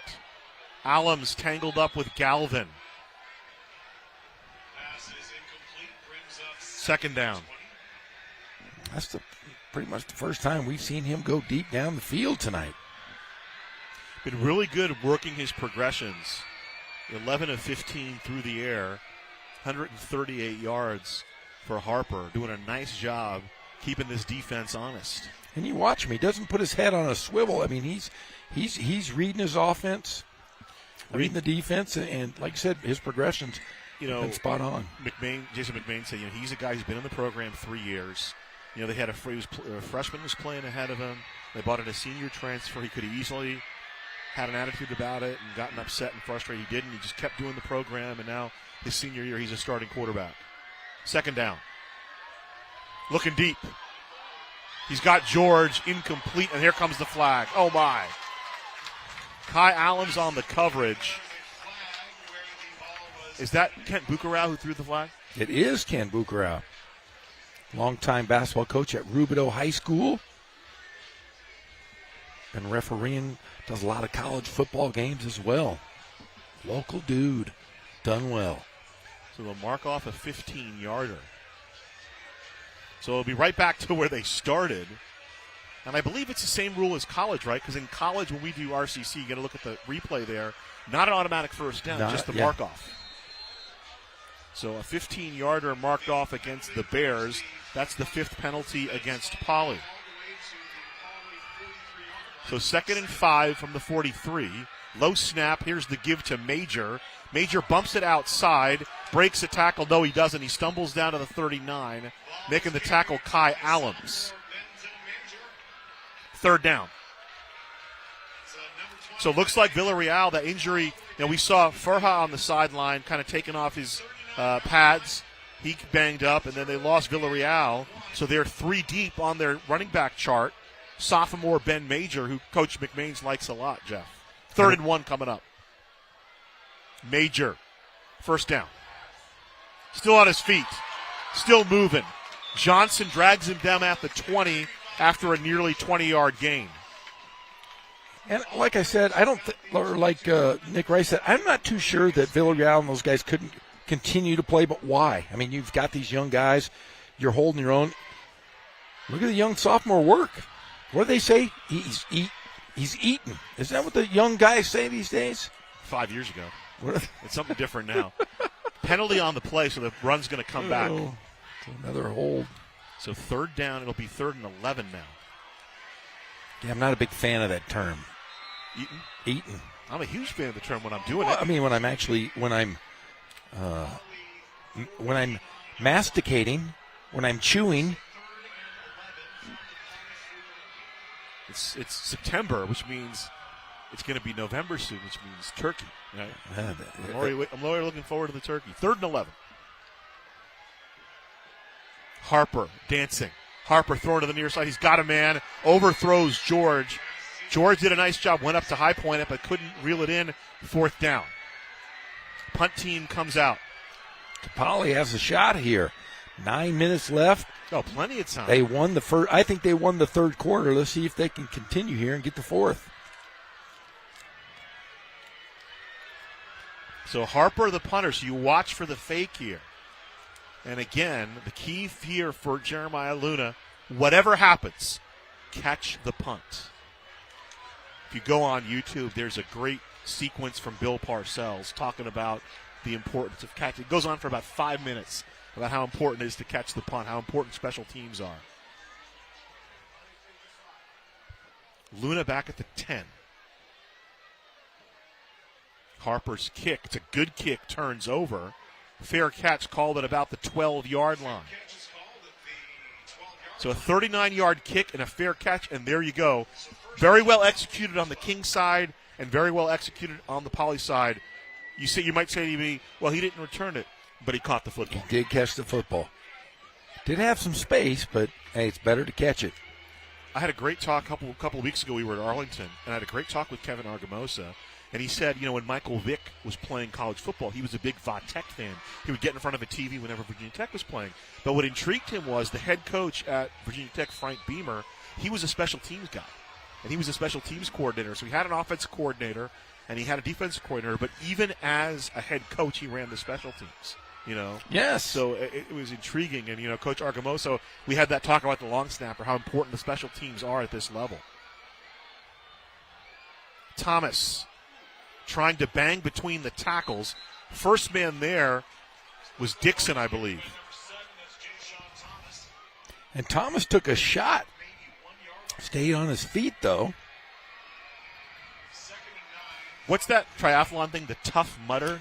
I think you described Jayshon Thomas as a tough mudder. Loves the contact, loves to run between the tackles. And that was Hicks combining on the hit with Victor Gomez. Third down. I went and watched one of those things, the Spartan Run things, whatever they're called. I could never do that. I don't like mud. I don't like to be dirty. Could you do it? I'm not a big mud guy. Maybe when I was like 30. I'll run. I mean, I'll run for days though. I'll go run. I'll run a 26 mile, but the whole mud thing. DeMaje Allen split to the near side.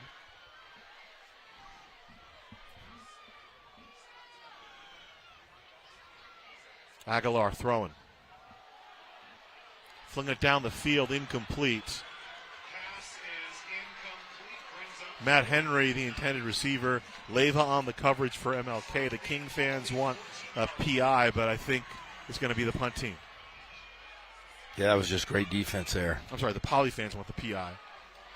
Samoski will come out and kick it away. And watch, this is just legs and body. No. That's a pretty good defensive play there. 7:43 to play in regulation. I posted a video earlier of one of the classic games between these two schools back in 2007. We'll get back to that. Standing at midfield, they have Galvin and Leyva, I believe, to retrieve the kick. Samoski will punt from his goal line. Samoski gets it in the air, and it'll take a bounce. Nobody caught it. Finally, Galvin runs it down at about the 35-yard line, and that's where he'll be taken down. Johnny Monforti with the tackle back at the 34. So about a 46-yard kick, and then the return kind of takes him back. Got to catch the football, Jeff. They gave up at that about 16 yards of field position. Yes, they did. 7:32 to play in the fourth quarter, and there you go. And what a play by Monforti coming up. Well, Monforti was over top. Who's at the bottom?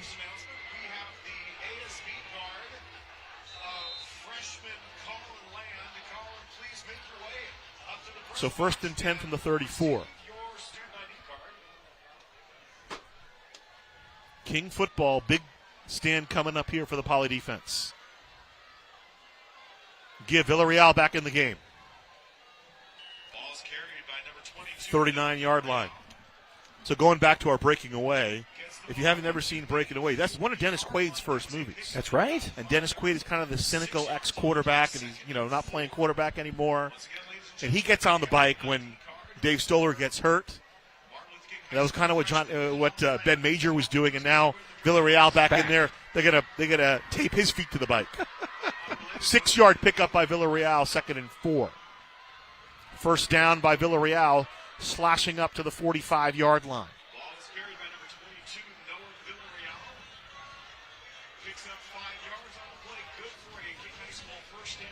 Both teams with all their timeouts left. Good note, Jeff Gorham.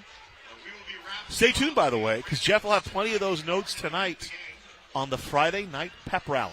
Oh, my God. There's somebody on the show with you. There is? Yeah, you and somebody else. Who's the other guy? On tonight? Oh, Pep Fernandez. Oh, that guy. Pep, yes. He hasn't won any big awards yet, though, in Riverside. 1st and 10, and down goes Villarreal. That's your buddy Benji Matthews shooting the gap. 5-yard loss. Can I tell you why I'm mad at Pep Fernandez? He said, Are you guys feuding? We're feuding big time. He said, You're beefing? On my show, he said that you got to tune into the best show on TV, the Riverside Pep Rally, on my Coach's Perspective show. And I said, hey, buddy, I have awards for that. And I'm gonna pull out my receipts tonight on the show. Well, the other part of it is he's half your size. I wouldn't. What did Aaron Rodgers say on Hard Knocks? Don't poke the bear. Yeah, he poked me, and I'm gonna pull out the receipts tonight. So if you're tuning in, Friday night pep rally, it might be a little testy tonight. Oh, it's gonna be testy. 2nd and 13, line is the 42, so a 3-yard loss on the play. Here's the throw to the outside, complete, and a first down. How about that play call? That was Derek Kahn. slipped out of the backfield or slipped the tight end, and now it's all going to come back. Boy, we were talking about how clean this game was. Not anymore. It's what is it you got? A muddle?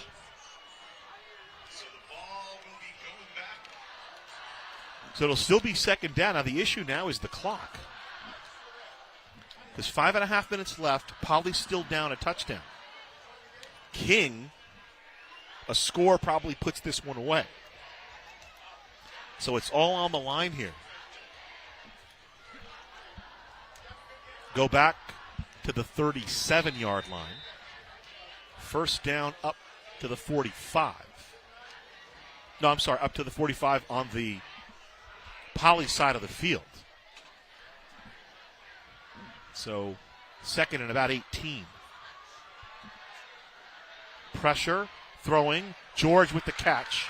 George immediately tackled at the 45-yard line of King. Now they'll give him the 47, so 10 yards on the play.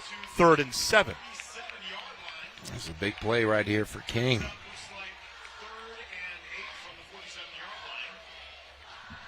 So Robert George with his first reception. He came close. Remember, they were trying to convert the third down. Overthrew it a little bit. He went high point on the ball, but couldn't quite reel it in. He's been targeted about 4 times, 3 or 4 times. I dropped one. The first incomplete pass was to George. 3rd and 8. Here's the play fake. Harper's got a man. He's got Green. Green with the catch and the touchdown. 53 yards from Harper to Green, and that was one of those Jason McMahon's plays. He was waiting to roll the dice. Well, they got Green to score. He got a penalty after the fact, but he couldn't bring him down.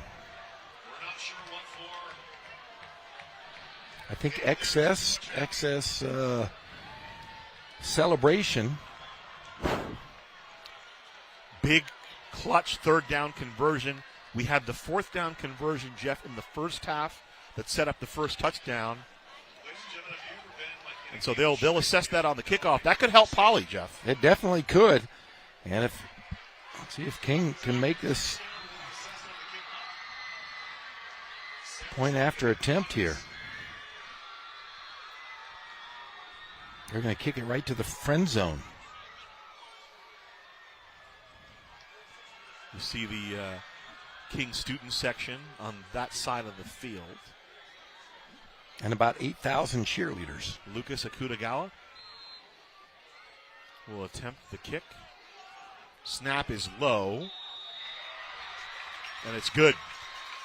21-7, huge clutch play to Sam Green, and the student section here is pretty happy on the Wolves side. Well, I'll tell you what, this Sam Green, he has been phenomenal through the first few games here for King. Sam Green, 5 catches, 135 yards, and the 53-yard touchdown catch. How about that? Not a pretty bad good day day at the office of the rivalry game your senior year.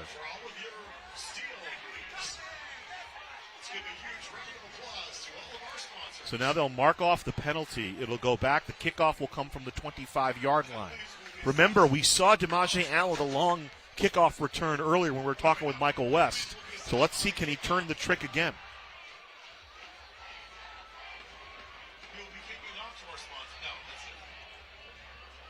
Ladies and gentlemen, if you're a freshman, you need your parents to come pick you up from the football game, especially if they're coming up from down the hill and have a little bit longer to go. Please go ahead and text them so they can come pick you up.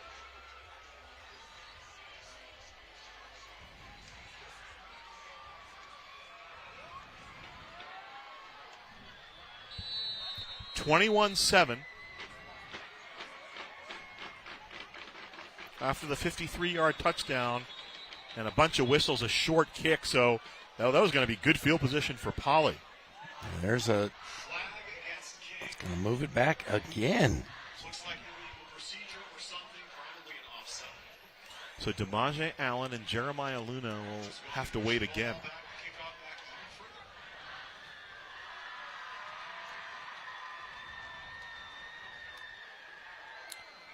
Illegal procedure signaled against King. So King now has been flagged 6 times. 4 here in the second half. Actually, make it 7 because I didn't count the unsportsmanlike. 7th penalty on the Wolves.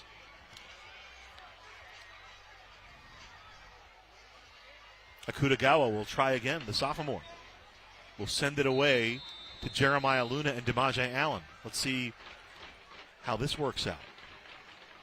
Kind of a line drive kick. Allen fields at the 35. Over the 40, trying to turn the corner.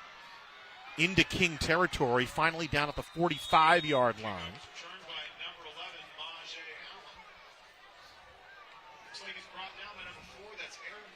Aaron Porter on the tackle for King. And from 1st and 10 from the 47. So 3 timeouts left, 4 minutes and 15 seconds to play. Realistically, you got about 2.5 minutes to play with. Yes, you do. We have a huge upset brewing. Marietta Mesa is upsetting Marietta Valley, 25-14. There'll be some car door slamming in Marietta tonight. How about that? I'm telling you. The Mesa and the Valley. From the 47 for Poly, 1st and 10. Aguilar to throw. Aguilar stepping up. Flings it to the outside, incomplete. Sam Green on the coverage there. Intended receiver for Poly was Matthew Padilla.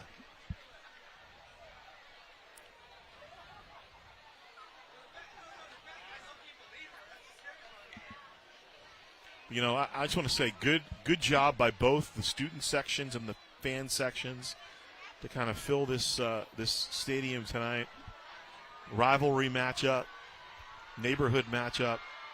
Aguilar looking deep. Complete. Henry up to the 36-yard line, so it'll be enough to move the sticks. Matthew Henry took a shot there from lower and upper body. So second catch for Henry, 21 yards for him. 115 yards on 4 completions. Obviously had the big 82-yard completion, did Aguilar.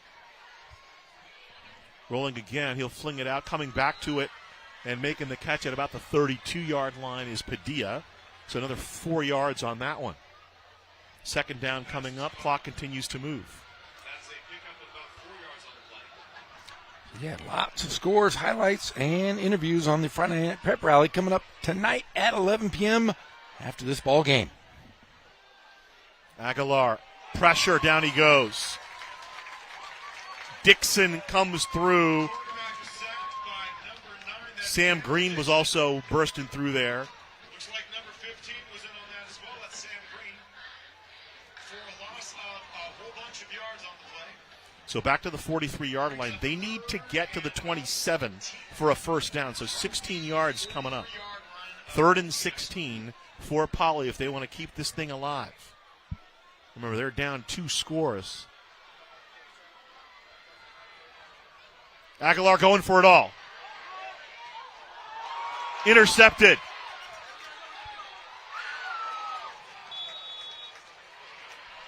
Making the play for King. Matthias Kuna makes the catch. Kuna didn't look like he knew what he was going to do with it. He said, hey, it's in my hands here. Where do I go? He almost ran backwards.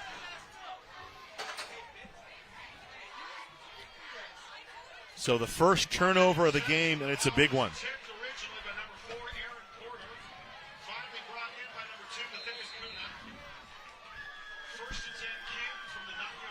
So King at the 9. Let's see what the Poly defense can do here.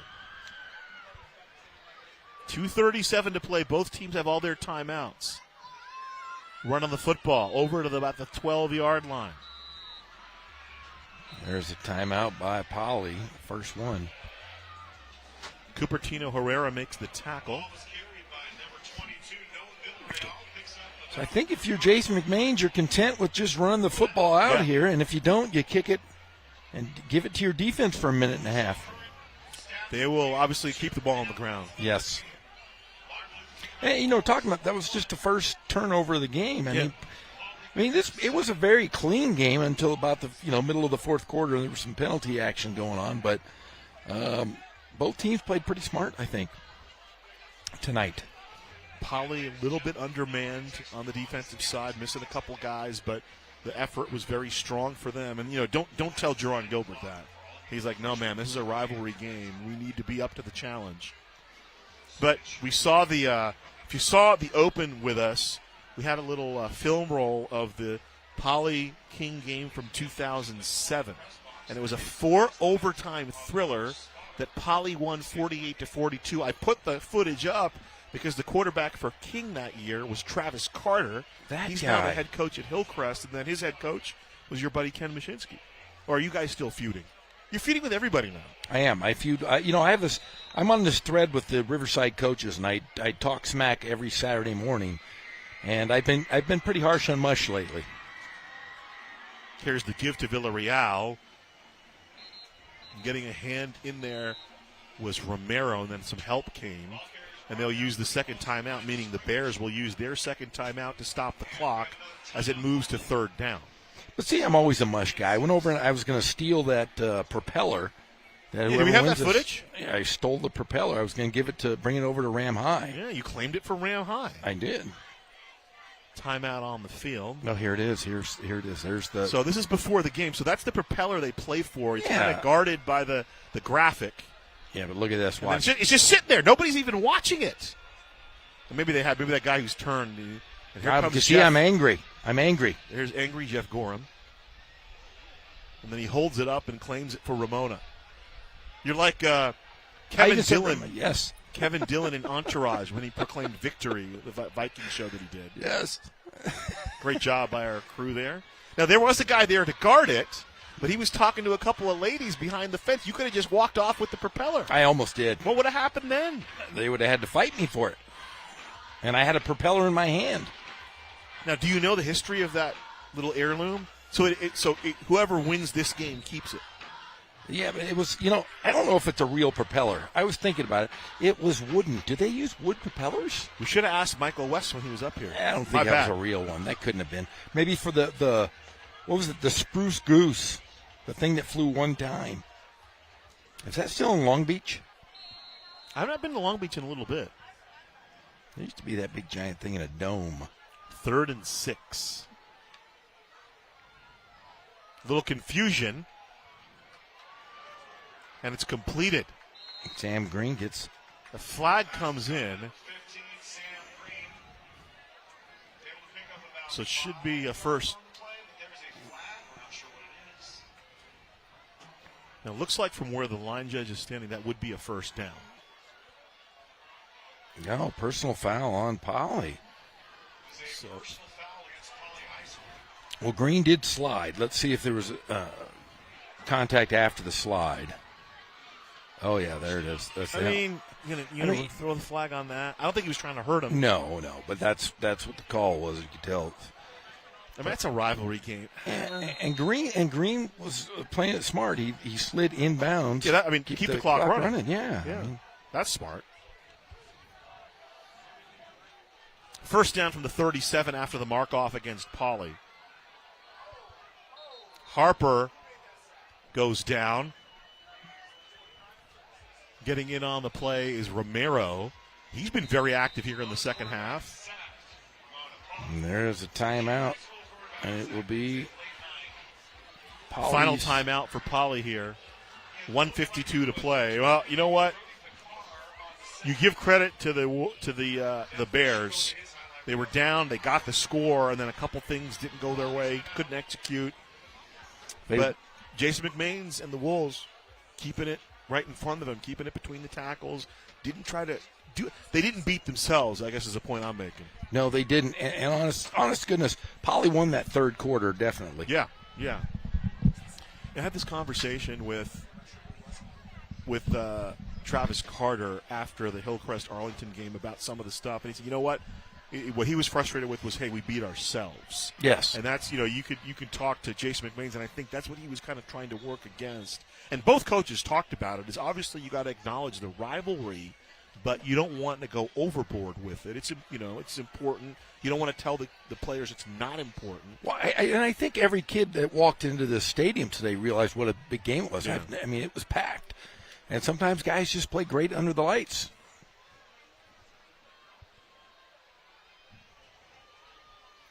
So they'll wind the clock. It's 1:52 to play. No timeouts left now for the Bears. Riker Galvin runs on.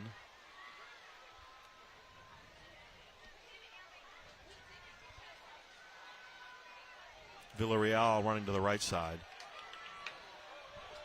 Hurdles down over the 40-yard line. Kai Allen was there. And you watch Villarreal run, it looks like he is trying so hard. 92 yards for Villarreal unofficially on 22 carries, so close to a 100-yard gain. Most importantly, though, keeps the clock running.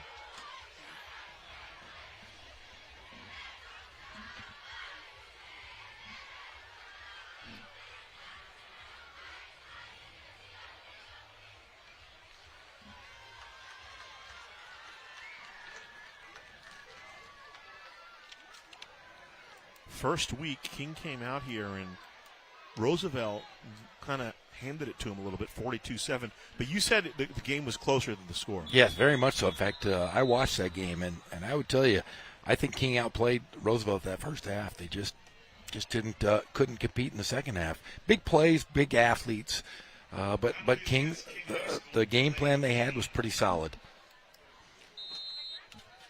You got Charlie Chastain over there at Roosevelt. Villarreal trying to pick his way over the 40 back to the 41. Fourth down coming up, and clock ticks down. We're under a minute to play in this one. Thanks for joining us, everybody. We'll throw it down to Nick Rice after the clock expires. He'll have the winning coach, which right now looks to be Jason McMains. Unless we have some Larry Zonka, Herman Edwards type drama over the last 30 seconds.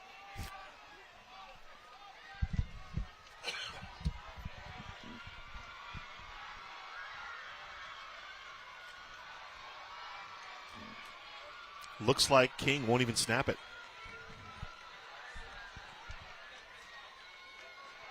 21-7 the Wolves. Will go to 2-1. There's the timeout. They'll stop it with 8 3/10 of a second. But they adjusted. They had the bye week because they didn't play week 1. And then last week they came out against Ramona and were pretty dominant, 34-14 in that one. And then here, they did what they had to do. First half, 14-0, and then the second half, you mentioned the third quarter. Poly definitely won the third quarter. And then in the fourth quarter, it was the big play. It was the big conversion that set up on the third down, the big play to Sam Green. And Sam Green, I mean, he was just tough to stop. Big game for Green today. 135 yards on 5 catches in the touchdown. I have unofficially 192 yards through the air for Josh Harper as well. Good game for him, completing 13 of 18 passes. Yeah, and Harper looked like a quarterback. I mean, true quarterback in all sense of the game. We talk about it. If you're talking playoffs, then your quarterback at some point is going to need to make a play or two. And we saw him make several tonight.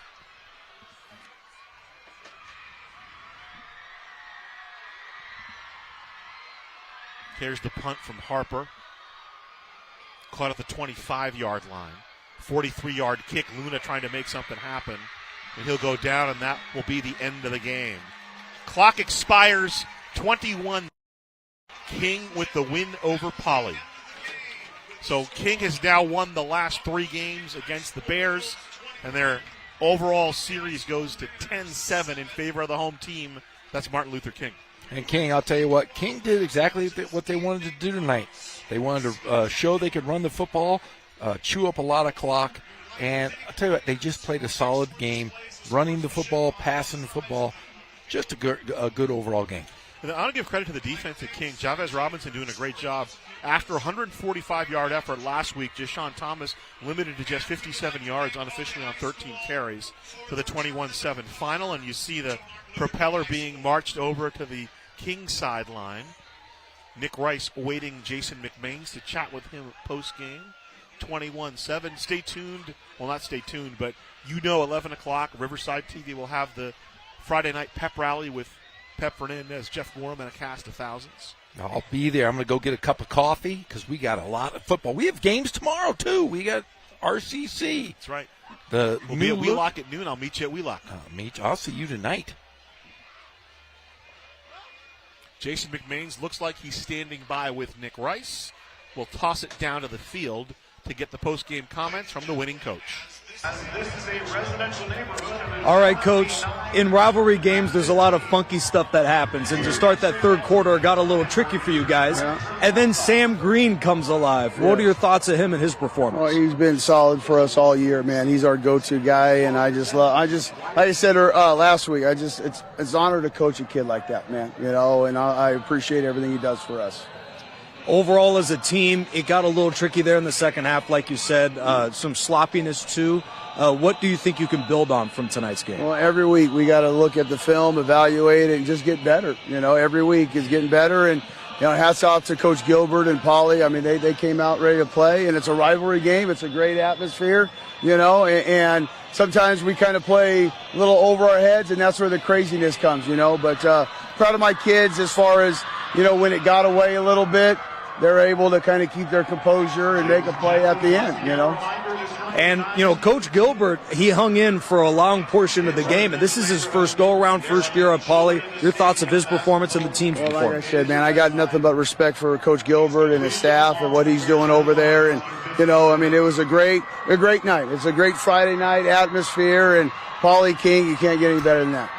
Coach, congrats on the win. Best of luck. Man. Thank you so much. Thank you. The fans really came out tonight. At least, like Jeff and Gazal said, 6,000, standing room only. This was an incredible atmosphere tonight, and we're looking forward to seeing these guys and how they play the rest of the year, guys. Thanks, Nick. 21-7, the final. Obviously, King with the win. Real quick before we sign off here, Jeff, what do you take? Give a couple of points on each team. What do you take from this one? First for the winners, King, and then for Poly. Well, I think King does has shown that they can throw the football, they can run the football, and defensively they can hang with anybody. They are really in mid-season form here in just week 2 for them.